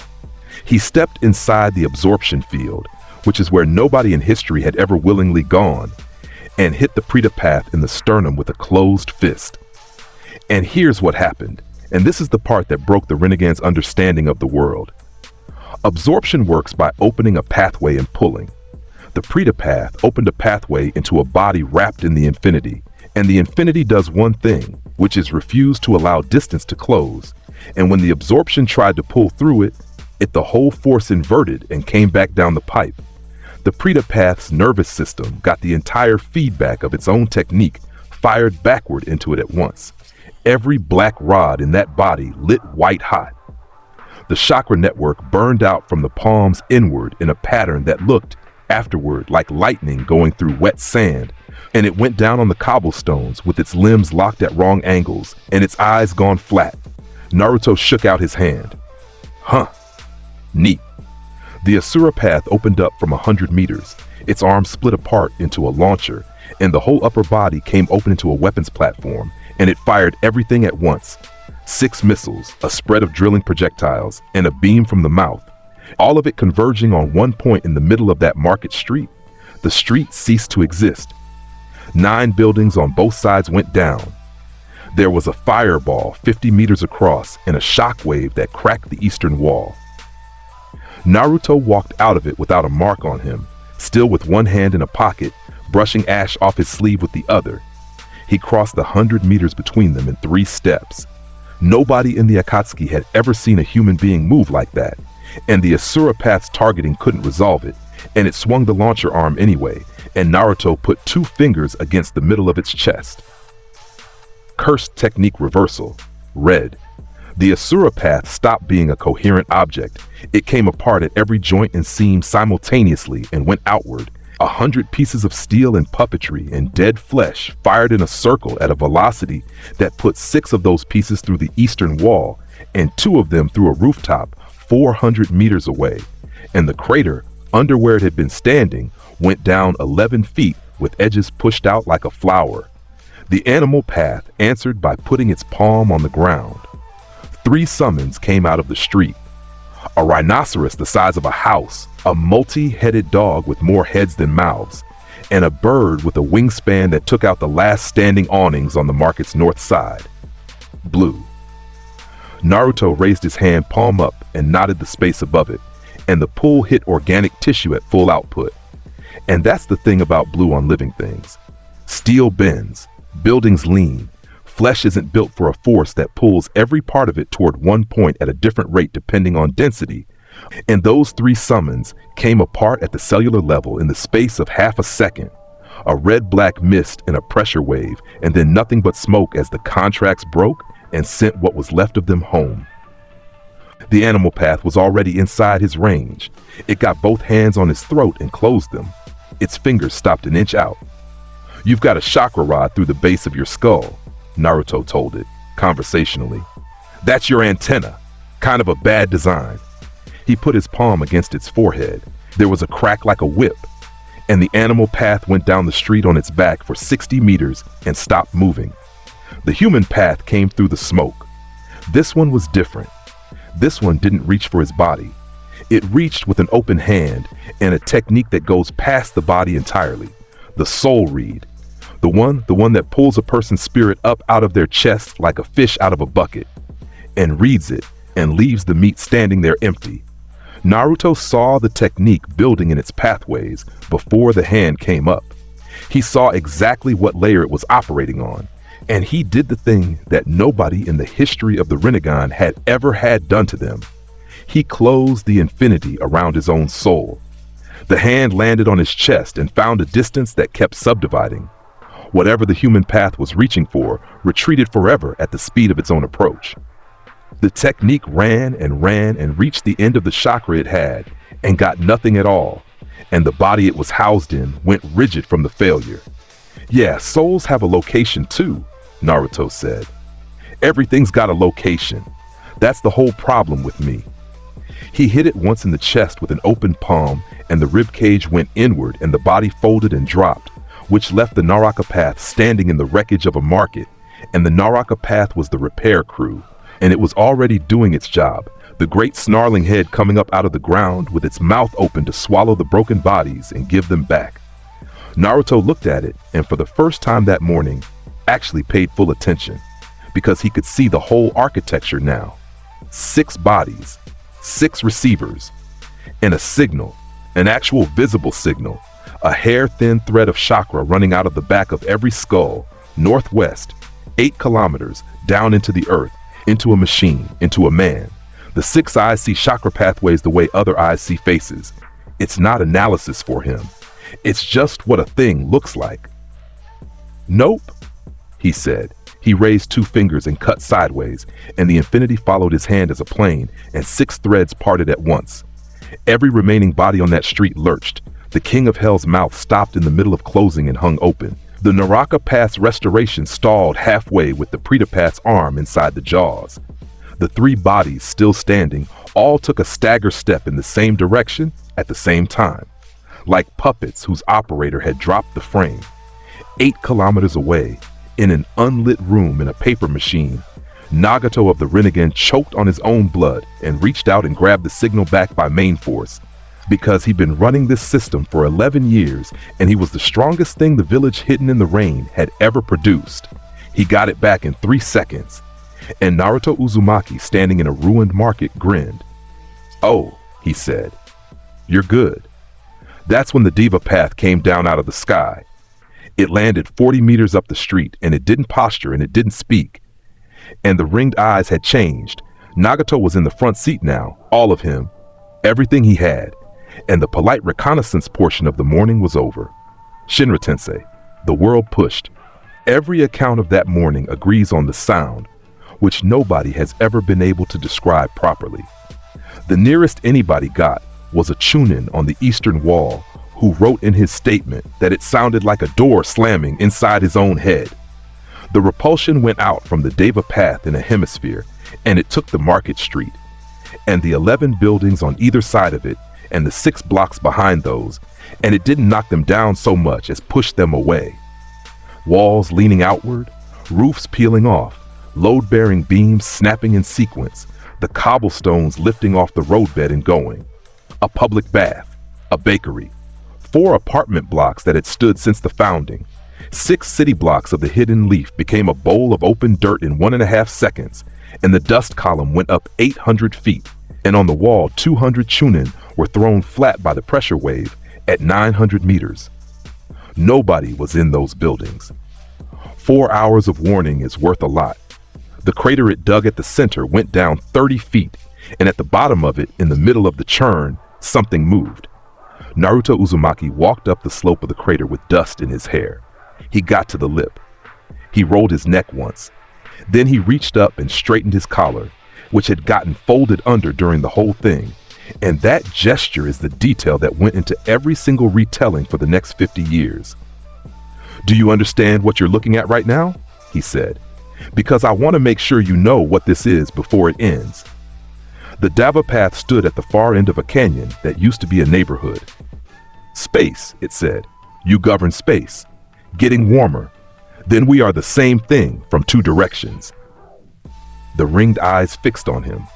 "I push. You forbid. Both of us have decided the world will hold a shape we choose." "See, that's almost a good line." Naruto started walking. "Except you decided the shape has to be everybody in pain forever until they get tired, and I decided the shape is my village keeps breathing. Those aren't equivalent, man. One of those is a plan and one's a tantrum with a philosophy stapled on." Shinra Tensei. It came again, closer, harder, aimed at one body instead of a district. It arrived at the infinity and did nothing whatsoever. The repulsion piled up against a boundary with no thickness and went nowhere, and the ground on both sides of Naruto blew out in 2 long trenches while he walked between them at a pace you'd use going to get the mail. Bansho Ten-In. The reverse, the pull, the technique that had dragged Kage off their feet and yanked swords out of hands. It hit him and found nothing to grab, because a thing that cannot be approached also cannot be taken. "You're a gravity guy," Naruto said. "That's the actual answer. You push mass and you pull mass, and it's incredible. It really is. Top 3 techniques I've ever seen. But gravity is a thing that happens in space." He tapped his own temple as he walked. "I am the guy who decides what space is doing. You're playing a game on a board I own." The Deva path went up, straight up, 400 meters, and its hands came together, and the air in the middle of the ruined district began to turn. Chibaku Tensei. A black point appeared 30 meters over the wreckage and started eating the world. Everything went to it. Rubble first, then the roadbed, then the trees on the far edge of the district, then whole sections of the ground itself, ripping up and rising and packing onto a growing sphere of compressed earth and stone and broken houses. In 11 seconds, it was 40 meters across. In 20, it was 120, a hanging planet of the hidden leaf's own body, and it was still climbing, and everything in a kilometer had started to lean toward it. On the eastern wall, Kakashi Hatake watched a small moon build itself over his village and got his hand into a seal he had no business using. "Sensei," a chunin beside him whispered. "Sensei, what do we—" "Watch," Kakashi said. Naruto Uzumaki stood in the middle of a landscape trying to fall upward, with his feet on a plate of stone that hadn't been given permission to leave, and he looked at the thing in the sky and made a small sound of appreciation. Then he raised his right hand. Red, full. It fired upward, and the repulsion of pure space met the gravity of 120 meters of packed earth, and the sphere came apart from the bottom in a bloom of blue-white light that turned the whole eastern sky the color of noon. The debris went outward instead of falling. That's the part that saved everything. 100,000 tons of the Hidden Leaf's own ruined district got thrown up and out in an expanding ring, over the wall, over the tree line, into the forest and the river valley beyond, coming down in a rain of stone for 11 kilometers in every direction, and nobody in that village took a single hit. The Deva path at 400 meters was directly in the middle of that. It survived because Nagato was pushing back with everything the Rinnegan had, and the two forces met around that body and held it in a screaming knot of light while the sphere it had built came apart around it. Naruto tipped his head back and watched. "Okay," he said. "That's the ceiling, right? That was it. That was the best thing you've got." And then he lifted his left hand and crossed two fingers over the right, and every single Konoha shinobi on that wall felt the pressure in their skulls change, and about 40 of them started praying. "Throughout heaven and earth," Naruto said, "I alone am the honored one." Then, without raising his voice at all, domain expansion. The sky went black over the hidden leaf. Unlimited void. Here's what the 200 chunin on that eastern wall saw, and I'm telling it from out there on purpose, because from the inside, there's nothing to tell. The morning went out. Not clouded over, not eclipsed. The light stopped existing in a hemisphere 800 meters across. And inside that hemisphere, the world became an absence, with a river of white-blue light running through the middle of it. A shape that hurt to look at, folding and turning and going up and inward at the same time, with no floor and no ceiling and no direction that meant anything. And the noise stopped. That's what everybody talks about. Every single account. A minute earlier, there had been artillery and screaming stone and a technique building a planet over their heads. And then there was a black hemisphere sitting in the middle of the village, and the loudest thing in the world was one man on the wall breathing through his mask. Inside, 3 bodies with black rods in their spines, and one primary vessel 400 meters up all received, in the same instant, all of it. The mass of every particle in a 10-kilometer radius, individually. The composition of the air, second by second. The position and spin and weight and structure of every object, every wall, every fragment of 100,000 tons of falling debris. The chakra pathway of every living thing in the field, rendered whole. The full and bottomless data of what everything is, everywhere, forever, arriving with no pause and no end and no permission to stop. The thing that Naruto Uzumaki gets, every second since the night he was born, Nagato of the Rinnegan, sitting in a machine 8 kilometers away with his consciousness distributed across 6 bodies, took all of it through all 6 channels at once. Every path stopped. The Deva path stopped falling. It hung at 400 meters with its arms half raised and its eyes gone wide and empty. The Naraka path stopped with the King of Hell's jaws still open around a broken arm. The animal path's fingers stopped closing. 3 separate bodies stood in a black infinity like furniture in a room nobody lived in, and none of them made a single sound. Naruto Uzumaki walked across nothing. He went to the Naraka path first, because the repair crew always dies first, and he put a hand on the front of its coat and said red at contact range, and the body left the domain in 4 directions. He went to the human path and the Preta path and ended both. 1 strike each, delivered without any ceremony at all, the black rods coming out of them and hanging in the void like nails pulled from a wall. He went to the animal path, last of the receivers, and stood in front of it for a second. "You were a woman before this," he said. "There's a whole skeleton in here that doesn't match the rest of the work. Somebody took you apart and rebuilt you into a radio." He put his palm on its chest. "Sorry about that part." Then he went up. He went up the way a man walks upstairs, and he stopped in front of the Deva path with its arms frozen in the middle of a technique and its purple-ringed eyes seeing everything in the universe at once and doing nothing about any of it. "Hey," Naruto said, "you're still in there." "I know you are, because your real body's 8 kilometers northwest, and its heart rate just went to 140, which means you're feeling this, which means you get to hear this part." He brought his hands together. "You came to my village at 4 in the morning to take something out of my chest, and you brought 6 bodies because you thought volume was the problem." His palms stopped 6 inches apart, and in the space between them, the black of the domain began to fold in on itself and scream. It was never volume. Attraction in the left, repulsion in the right, both maxed, both held apart by a boy with the only eyes on earth that could hold them there. Hollow technique purple. And nobody heard it because nobody ever does. The mass with no mass went forward, and the Deva path of pain, the primary vessel, the strongest of the six, the body Nagato had built out of the corpse of the only friend he ever had, stopped existing, not destroyed, not blown apart. There was a perfect, clean absence in the shape of a lane, 4 meters wide, running from Naruto's hands out through the top of the domain and into the sky above the hidden leaf. And in that lane there was no body, no coat, no black rods, no smoke, no ash, and nothing at all left to identify. The lane went out through the ceiling of the world and kept going. People in the land of rivers reported, later that day, a line in the sky, a stripe of wrongness at high altitude, holding its shape, taking 11 minutes to fill back in. The domain closed. The black came apart like a curtain going up, and the morning sun came back down on the eastern third of the hidden leaf, and 200 chunin on the wall looked into a district that was gone and saw one figure walking out of the middle of it with his hands going into his pockets. There was blood on his upper lip. Both ears had run. Behind those eyes, something was burning bright enough that the air over his shoulders shimmered. Nobody cheered. That's the thing. 211 people had died the last time somebody tried this. And every single person on that wall had spent 4 hours thinking about the number this time. And the number was 0.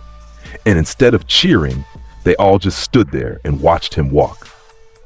"Sensei," said the chunin next to Kakashi, and his voice was doing something. "Sensei, there were 6. There were 6, Kakashi agreed. How long was? The chunin looked at his own hands. That was under 9 minutes. 6 S rank, Sensei, that was under 9 minutes. Kakashi Hatake looked out at the boy walking up out of a crater the size of a district, and he thought about a rooftop 11 years ago, and a kid on his back in the sun, saying, "I want to get to the end of my life without anyone I like dying in front of me," and he found he couldn't get a full breath. "Get the medics up here," he said, "and somebody go tell the Hokage nobody died." 6 kilometers west, in the shelter under the academy, Ino Yamanaka had her hands inside a chunin's abdomen, with 3 fingers of chakra doing the work of a surgeon's kit when the pressure changed in her skull. She knew what it was instantly. She was the only person on Earth who did. She stopped moving. The chunin under her hands lived, because she started moving again 2 seconds later, and she finished that procedure and 4 more after it. And she didn't say a word to anybody about the black sky.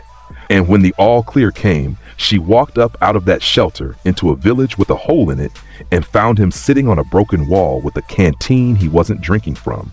She didn't say anything either. She sat down on his left, took his chin in her hand the way she'd been doing since she was 12, turned his face toward the light, looked into 2 bloodshot infinities and said, "Both ears again. Yeah, standard price. You held a domain over 6 of them. 4, 2 were already down." He tipped his head at the crater. "Ino, there's a guy northwest, 8 kilometers. He's still alive and he's the one who was driving." She went very still. "You're going after him." "He gave the order," Naruto said. 6 blocks of my village are gone and 1,100 people don't have a house tonight. And he's sitting in a machine in the rain thinking about what he's going to do next. He stood up off the wall. "So yeah, I'm going to go talk to him." "Naruto." She caught his sleeve. "You're bleeding out of your ears." "I know." "Then, Ino." He looked down at her. This is the part where somebody has to walk 8 kilometers, and there's exactly one person on the continent who can do it and survive the conversation. She let go of his sleeve. Then she pulled a folded pad of gauze out of her hip bag, slapped it into his hand, and pointed at his face with 2 fingers. "Nose," she said. "You're gonna meet somebody. Have some dignity." He was laughing when he left. He found the tower a little over an hour later, in the middle of an unlit stand of trees, and it wasn't a tower. It was a shell of paper and wood built up around a machine, and the machine was built around a man. Nagato of the Rinnegan sat in the middle of it in a frame of black rods and steel arms, and he was, in the most literal sense available, coming apart. The 6 eyes read him in the first second, the way they read everything, and there was nothing in there worth fighting. Every cell in that body was shutting down. The chakra pathways had been running past their limit for 11 years, and they were burned from the core out. The legs had stopped being legs somewhere around age 19. The lungs held about a fifth of what they should. The blood was wrong. There was a technique's afterglow all through the tissue, something enormous that had gone off inside him within the last 20 minutes and taken everything that was left. Rini rebirth. Nagato had used it before Naruto got there. He'd looked at what came back through his 6 channels, a black hemisphere, an infinity, a village with a hole in it, and 0 names on the list. And he had spent the last of himself putting back the 11 people the Asura Path's opening barrage had killed in the outer district before the shelters sealed. 11 people. Nobody in the Hidden Leaf ever knew their names had been on a list at all. Naruto stood in the doorway with rain coming off his shoulders and looked at a dying man in a machine. "You did it already?" he said. "I did." Nagato's voice came out of a throat that had about an hour left in it. "Are you going to lecture me?" "Nah, you should. Everyone does." A wet breath. "I killed your people. I have killed a great many people for a very long time in service of an idea that a man I trusted put in my head. And I was so certain of it that I built 6 bodies out of corpses to carry it." His eyes moved to Naruto's. "And then a boy stood in a street and showed me every atom in the world at once, and I understood in that moment that I had never once been looking at the actual size of anything." Naruto crossed the floor and crouched down in front of him, forearms on his knees so they were at eye level. "You spent your whole life on that idea," he said. "And then in the last 20 minutes of it, you looked at the bill and you paid it out of your own body to bring back 11 people who died because of a choice you made." He tilted his head. "That's more self-awareness than most people manage with a full lifetime. I'm not going to stand over you and improve on it." Nagato closed his eyes. The rain came down on paper. "Tell me something," he said after a while. "You are the strongest thing in the world. I have seen enough now to know that isn't a figure of speech." Jiraiya-sensei believed in something. I believed in something. Every man who has ever been able to move the world had a thing he believed in, and it always ate somebody. Another breath, shallower. "What do you believe in?" And Naruto Uzumaki actually thought about it. That's the part that got Nagato at the end. He didn't have an answer ready. He crouched there in the rain and the paper light with the most powerful eyes in history, and he took a real second with the question. "I believe in the people I brought home," he said. Nagato of the Rinnegan looked at him.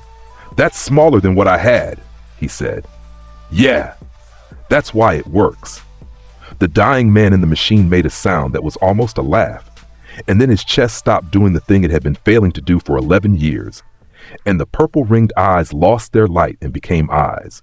Naruto stayed where he was for a moment. Then he reached up and closed them, which took 2 fingers and about a second, and he did it the way you'd close a book you were finished with and had liked. He stood up. He put his hands in his pockets. He walked out into the rain and started back toward the Hidden Leaf, and behind him a tower of paper stood in a wood with a body in it. Ashnet and the machine kept humming for another 6 hours before it went silent for good. There was a woman with blue hair and a paper flower who came for that body 4 days later. She didn't fight anybody. Nobody stopped her. She took Nagato and the man beside him back to the village hidden in the rain, and she buried them both, and she left the organization she'd helped build with a single line and a letter to nobody. And she lived a long time. The last member of the Akatsuki with a plan showed up 19 days later on a dirt road outside the Hidden Leaf at 11 in the morning. Naruto felt him arrive and stopped walking. "That's rude," he said out loud, "because there was a hole." That's what it looked like to the 6 eyes, a location where matter had stopped agreeing to be in one place, a churning inversion in the air about 6 feet up, spiraling inward, and a man coming out of it who was and wasn't there. The mask came through first. Orange, spiral, one hole with a red eye behind it. "Naruto Uzumaki," said Toby. "You're the 7th guy." Naruto's head tipped. The one who was standing behind Nato holding the idea. He mentioned you without meaning to. He said very little that mattered. He said one thing that mattered right at the end, which is more than you've managed in 30 years. Naruto looked at him, actually looked, and the eyes went past the mask and past the coat and into everything under it. "Huh, You see something. Yeah, there's a whole lot of somebody else in you. His voice went thoughtful. Right side's about 60% Hashirama Senju cells. That's the wood release plant they grew you out of. The rest is Uchiha, and it's yours, and your left eye's got a Mangekyo in it. And the socket for the right one has been empty for a while and got filled with something borrowed. A pause. You're way too young to be Madara Uchiha. Madara Uchiha would be 100 and something and his bones would be junk. You're what, 31? The red eye behind the mask didn't blink. You're wearing a dead guy's name like a coat, Naruto said. That's the actual saddest thing I've seen this year, and I watched Nagato die. I have a plan, Toby said. Sure, let's hear it. And Toby told him. Give the man that much. He didn't gloat and he didn't threaten. He stood on a dirt road in the land of fire and explained the moon's eye plan with total conviction. The Ren is Sharingan and the beast built from the nine, and the eye opened on the surface of the moon as a lens, and the genjutsu cast across the entire surface of the world in a single instant. Infinite Tsukuyomi. Every man, woman, and child on the earth asleep in a dream built out of their own wanting. Everyone gets their dead back. Everyone gets the version where the wrong thing never happened. Nobody hungers, nobody grieves, nobody fights a war over a border that only exists because somebody's grandfather drew it. The pain stops.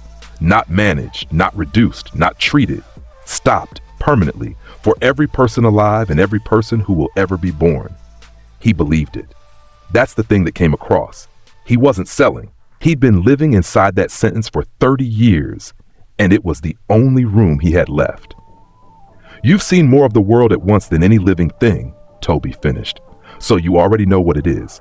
Look at it with those eyes and tell me it's worth keeping. Naruto Uzumaki listened to the whole thing, all of it, start to finish, without interrupting once. Then he said, somewhere in your head, you already know how this ends. I can see it. You've known since you got here. The red eye moved. Your heart's at 102, Naruto went on. Standing still, no exertion, talking about your favorite subject. Your left hand's been open and closed 4 times. There's adrenaline in your blood right now, and cortisol, and your pupils are wide. And every one of those numbers is a body that's already made a decision the mouth on top of it hasn't caught up to. He tilted his head. You didn't come here to recruit me. You came here to find out whether the plan's dead. It is. You knew that 11 seconds after I started talking, and you've been standing there hoping I'd say something to make it untrue. Kamui. The masked man came at him and put a hand straight through his chest. Or that's what should have happened. Kamui is the technique that made Obito Uchiha invincible for 3 decades. He shifts his own matter out of phase into a pocket dimension of his own making, and becomes a thing that punches through your body and comes out the other side solid. Nothing in the shinobi world had ever touched him. Not a blade, not a jutsu, not the 4th Hokage in his prime. He shifted and reached, and his arm went into Naruto's sternum and stopped. Because Kamui works by moving matter between dimensions, and the infinity operates at the level of the atom, on space itself, and the instant his matter tried to go somewhere, the boundary caught it. Every particle of Obito Uchiha's outstretched arm arrived at the beginning of a distance that would subdivide forever, and the phase shift ran and found nowhere to shift to. His arm went solid inside a space it couldn't leave. Obito Uchiha, for the first time since he was 13 years old, was tangible against his will. Oh, Naruto said, that's why you came alone. You've never had to think about this, have you? He grabbed the wrist. The scream that came out from behind that mask was the first honest sound Obito had made in 30 years. Naruto pulled him out of his own dimension, by the arm, the way you pull a splinter out of a thumb, and put him down on the dirt road on his back, and stepped away because he wanted to see the rest of it. Come on, he said. Show me the whole list. Obito Uchiha showed him the whole list. He came up off the ground and slammed both palms down, and the wood release came out of the earth. Hashirama Senju's cells doing what they had done at the founding of the world. Roots the thickness of tree trunks bursting up out of a dirt road in a forest of grasping spears, 40 of them, 60, converging on one point from every angle including underneath. Blue. Naruto raised a hand and the attraction hit organic tissue. and every root in a 50-meter circle came apart into pulp and splinters and got pulled inward into a knot of vegetable matter the size of a house, hanging in the air and then dropped. Obito hit him with Amaterasu-adjacent flame from the Manjikyo, black fire that burns for 7 days and cannot be put out. It arrived at the boundary and hung there in a sheet, burning nothing.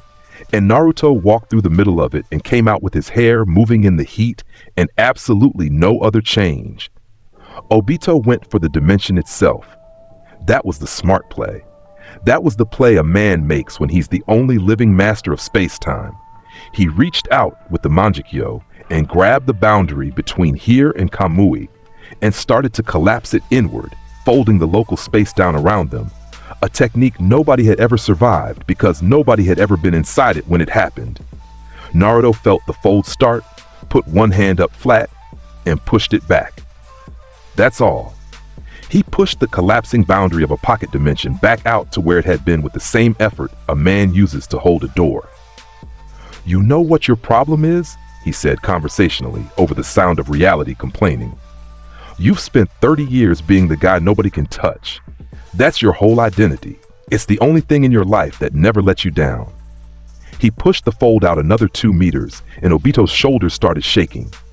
"And you never once, in all that time, met somebody who does this for a living." Obito Uchiha opened his manjekyu all the way. He stacked everything. Every technique at once, in desperation. The wood release building a construct 60 feet tall behind him, the black flame going up in a wall, the Kamui spiraling open in 3 places around Naruto to shred him from angles that shouldn't be possible, and a summoning seal already burning on his palm for something worse. For a fraction of a second, the volume of it was genuinely interesting. 2 of the Kamui vortices got inside 11 meters, which nothing had done in 2.5 years. And one of them opened up directly behind Naruto's shoulder, and a shard of that other dimension came through and grazed the boundary hard enough that Naruto actually felt the pressure of it on the back of his neck. He grinned. "Oh, that's good," he said. "Do you know how long it's been since somebody made me feel something back there? Yeah, okay. This is what a bad day looks like for someone like me." Obito heard that sentence and understood too late that he had done something much worse than lose. He'd made it interesting. Naruto raised both hands. The eyes went bright enough that the shadows on the road reversed. "Here's the thing about you," he said. "The techniques don't matter. The wood, the fire, the Sharingan, the mask, you could drop every one of those and you'd still be the hardest man alive to kill, and it's for exactly one reason, and it's the reason nobody's ever gotten you." His palms drifted apart, and between them the air developed something that made Obito's remaining eye water. "You've got a door. There's a pocket of space you built when you were 15 years old, and you've been running to it whenever the fight goes wrong for 30 years. And you're standing there right now with 1 foot in it, because that's the only thing you know how to do. You can't. Attraction in the left, repulsion in the right, hollow technique purple." He didn't fire it at Obito. He fired it at the door. The lane of nothing went out from between his hands and into the churning inversion in the air where the Kamui dimension had its anchor, the hinge, the place where that pocket touched this world. And it went in, and it took a section of that dimension out of existence. Nobody heard it. Nobody ever hears it. What Obito Uchiha heard was Silent Place, where for 30 years there had always been an answer. He reached for the shift, the way he'd reached 10,000 times, the way he reached when his own teammate died, and when the 4th Hokage came at him, and when everything went wrong, and always the world let him step sideways out of the consequences, and there was nothing there to step into. The technique that had made him invincible for 3 decades was gone, and the empty rectangular block of absence hanging in the air where the anchor had been closed itself up in about 4 seconds, and left the atmosphere over that dirt road humming. Obito Uchiha stood on the ground he was now permanently stuck on. "That's the whole fight," Naruto said. "Everything else was warm-up." He crossed the remaining 40 meters in one movement. Nobody who tells this story has ever agreed on what that looked like. The most common version is that there was no movement at all, that he was there and then he was here. and that the sound arrived afterward from the wrong direction. His fist came up from below with a half turn of the hips behind it. And in the last instant before contact, the energy at his knuckles compressed into a point that the eye refused to hold. Black flash. It hit Obito Uchiha in the middle of the chest, and the impact left a jagged black afterimage hanging in the air over that road. A crack in the world where the strike had happened, and the sound of it reached the walls of the hidden leaf as one hard boom that turned 200 heads at once. 6 kilometers away, in the middle of a triage tent she was dismantling, Ino Yamanaka heard it and stopped with a folded canvas in her arms and said out loud to nobody, "That's him." 9 kilometers away, on a training field, Sasuke Uchiha heard it and lowered a kunai he never threw and stood absolutely motionless for a long time. Obito went through a tree. Then he went through a second tree and a rock outcrop and came to a stop in a furrow of turned earth 60 meters from where he'd been standing. And the orange mass came apart into 4 pieces on the way. And what was left underneath was a man's face with a scar over half of it and one eye that had been crying at some point recently, which he would never in his life admit. He was alive. Naruto had known exactly how hard to hit him. That's what the eyes are for. That's what they've always been for. Sternum fractured, 6 ribs, a lung bruised, internal bleeding at a rate a medic could stop if a medic got there in 90 minutes.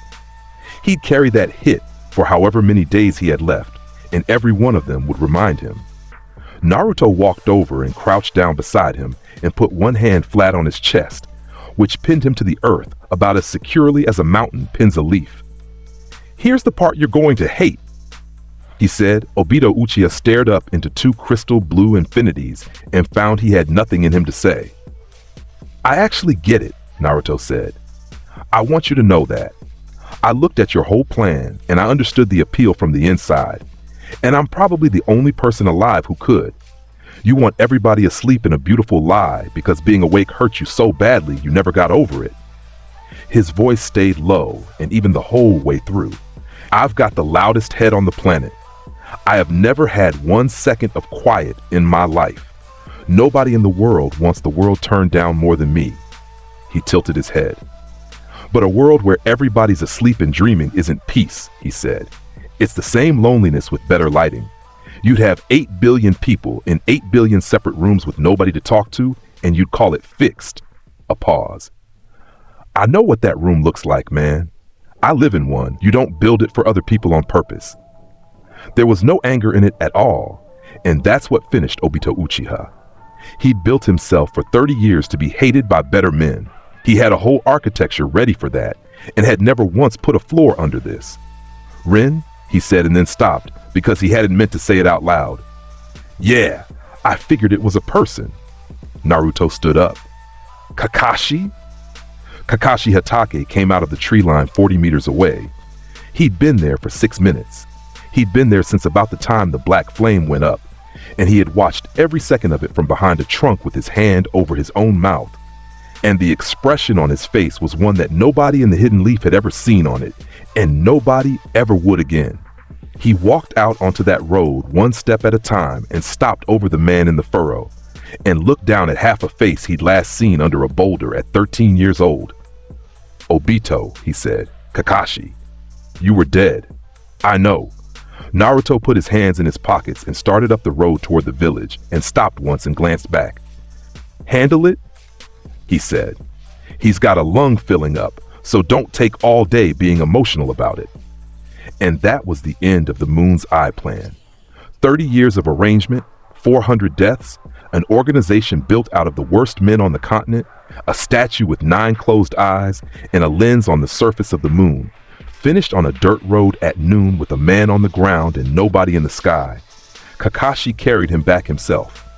That took 2 hours because he kept having to stop, and Kakashi Hatake never explained to a single person what those stops were about. Obito Uchiha lived 4 more years in a cell with a window, under seals, and he talked. He talked for 4 years. Every name, every safe house, every hidden base, every arrangement he'd made with every village's shadow council, all of it, into the recorder, to the 2 Yamanaka analysts who came 3 times a week. What came out of that room ended more wars than any battle in history. He asked for exactly one thing in return, which was that Kakashi visit, and Kakashi visited, and neither of them ever told anybody what they talked about. He died on a Tuesday in his sleep at 35. Kakashi signed the form.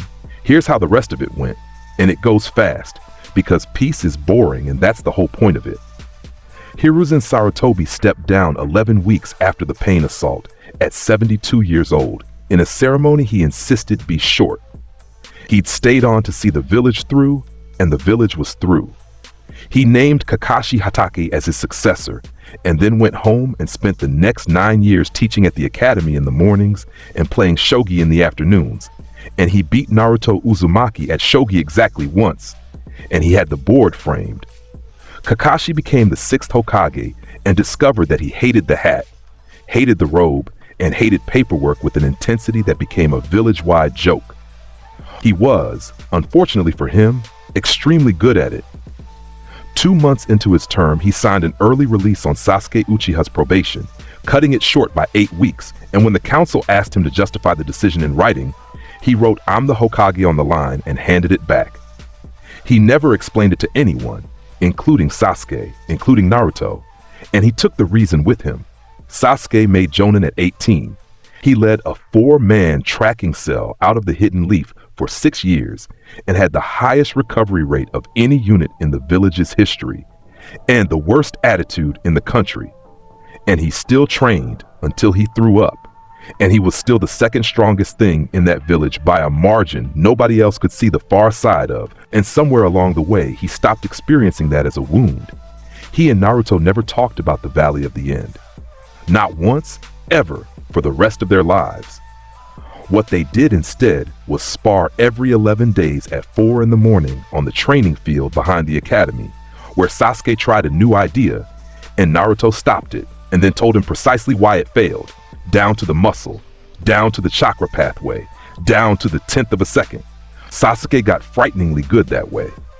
In year 4, he made Naruto take a step, and Naruto laughed so hard he had to sit down, and Sasuke Uchiha smiled with his whole face for the first time since he was 8 years old. Ino Yamanaka made Jonin at 17, took over the field medicine curriculum at 19, and rewrote the entire Konoha triage protocol at 21. Her father cried at the promotion ceremony and denied it under oath. And the Akatsuki, without Nagato and without the man in the mask, was 9 dangerous individuals with no coherent leadership and a statue nobody could operate. It came apart in about 7 months.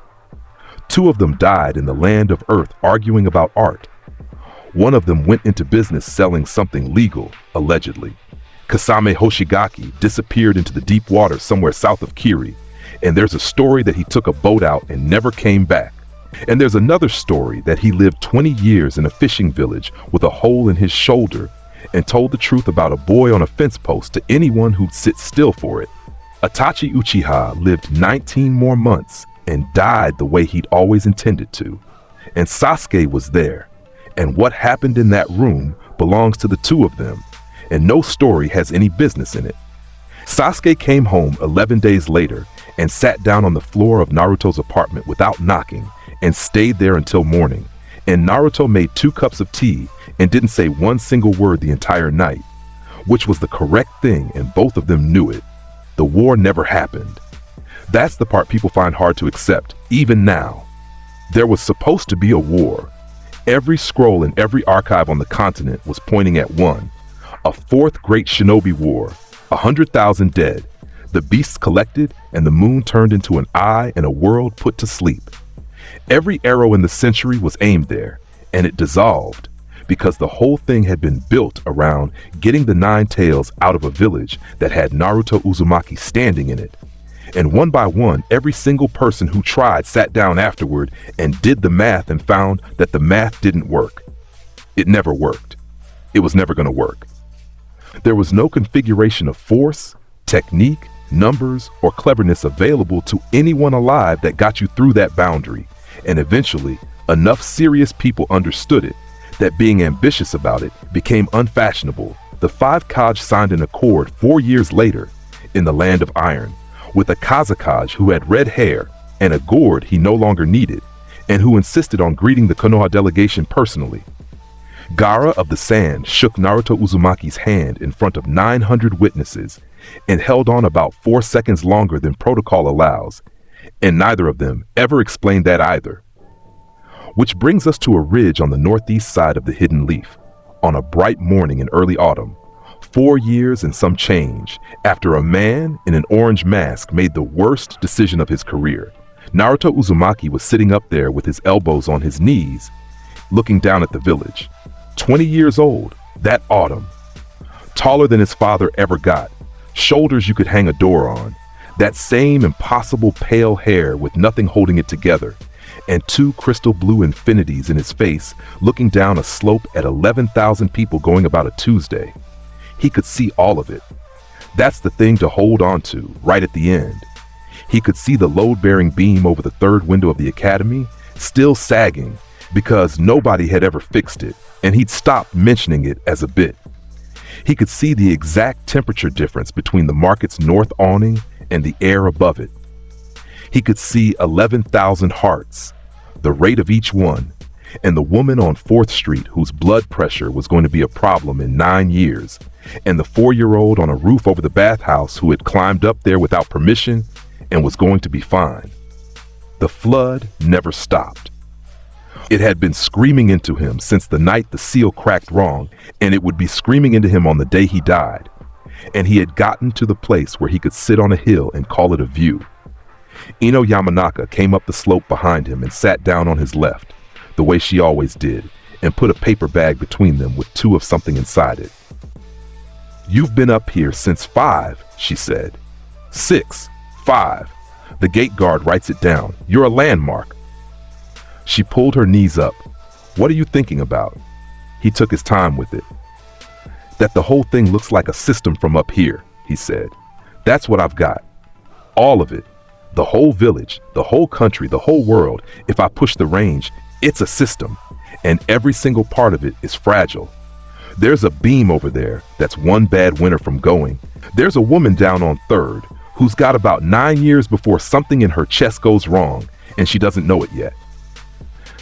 There are 411 kids in that academy, and every one of them is a set of moving parts with nothing holding it together but luck and food." He tipped his chin at the whole valley.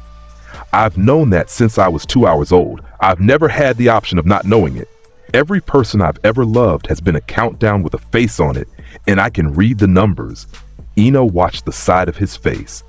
And I still like it," he said. "That's the part that gets me. 20 years of watching everything fall apart in slow motion, and I like it more than I did last year." She let that sit for a while.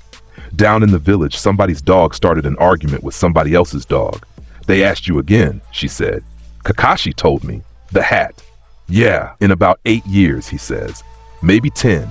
He's trying to make it sound like a favor." Naruto snorted. "I'll take it. Somebody's got to, and I'd be pretty good at the part where nobody dies." "You'd be terrible at the paperwork." "I'd be historically bad at the paperwork." Ino laughed and reached into the bag and handed him one of whatever was in there. "Can I ask you something I never asked?" she said. "You've never once needed permission. When they were all coming for you, all of them, for years. Akatsuki, the Cloud, the ones from Kiri nobody talks about." She turned to look at him properly. "You always knew where they were. You could see them a month out. You never once went and got them first. Everybody in the village noticed. Sasuke used to lose his mind about it. He still does. So why?" Naruto Uzumaki looked down at 11,000 people who had no idea they were being counted. "I don't chase people," he said. "They come to me every time, and every time I let them finish the trip." Ino Yamanaka looked at him for a long second. "That," she said, "is a very strange thing to say to someone who walked 9 kilometers in the rain to find you." He turned his head. She watched him actually think about it. Watched the whole machine behind those eyes take one thing and turn it over, which is a thing almost nobody on Earth had ever seen happen, and which she had gotten to see about 400 times. "That's different," he said. "Why?" "You were coming toward me," he said. "Not at me. Different direction." She didn't say anything to that. There wasn't a version of an answer that improved on it. She reached over and took his hand. the same as on a muddy trail in the rain 8 years ago, when he'd come out of the trees with no cloth on his face, and the last Uchiha over his shoulders, and the whole world about to change its mind about what was possible. He let her. Below them, the village was loud, the way it always was, the way it had been the morning he walked in through those gates with 400 people roaring behind him. Somewhere down in the middle of it, Sasuke Uchiha was leading a cell of genin on a D rank involving a lost goat, with the worst attitude in the country, and a fully formed lecture about it that nobody had asked to hear. Somewhere on the top floor of the tower, Kakashi Hatake was signing a form he hated about drainage. Somewhere on 4th Street, the Dango stand was still underrated. The Academy beam was still sagging. The sun was all the way up. Nobody was coming. The boy who was born with the weight of the infinite behind his eyes sat on a hill above the world he chose, holding the hand of the one person who fell into the abyss inside his head and came back out deciding to stay. And for the first time in his life, he stopped counting. Everything was fragile and everything was breathing. It was his. Geese is quieter than anyone expects. No grand speeches, no final battles that rewrite the map. Just a young man on a ridge watching 11,000 lives move through an ordinary day, knowing every weakness and still choosing to stay. The flood never stopped. He simply learned how to live inside it, and that was the real victory. Thanks for watching. Subscribe for more.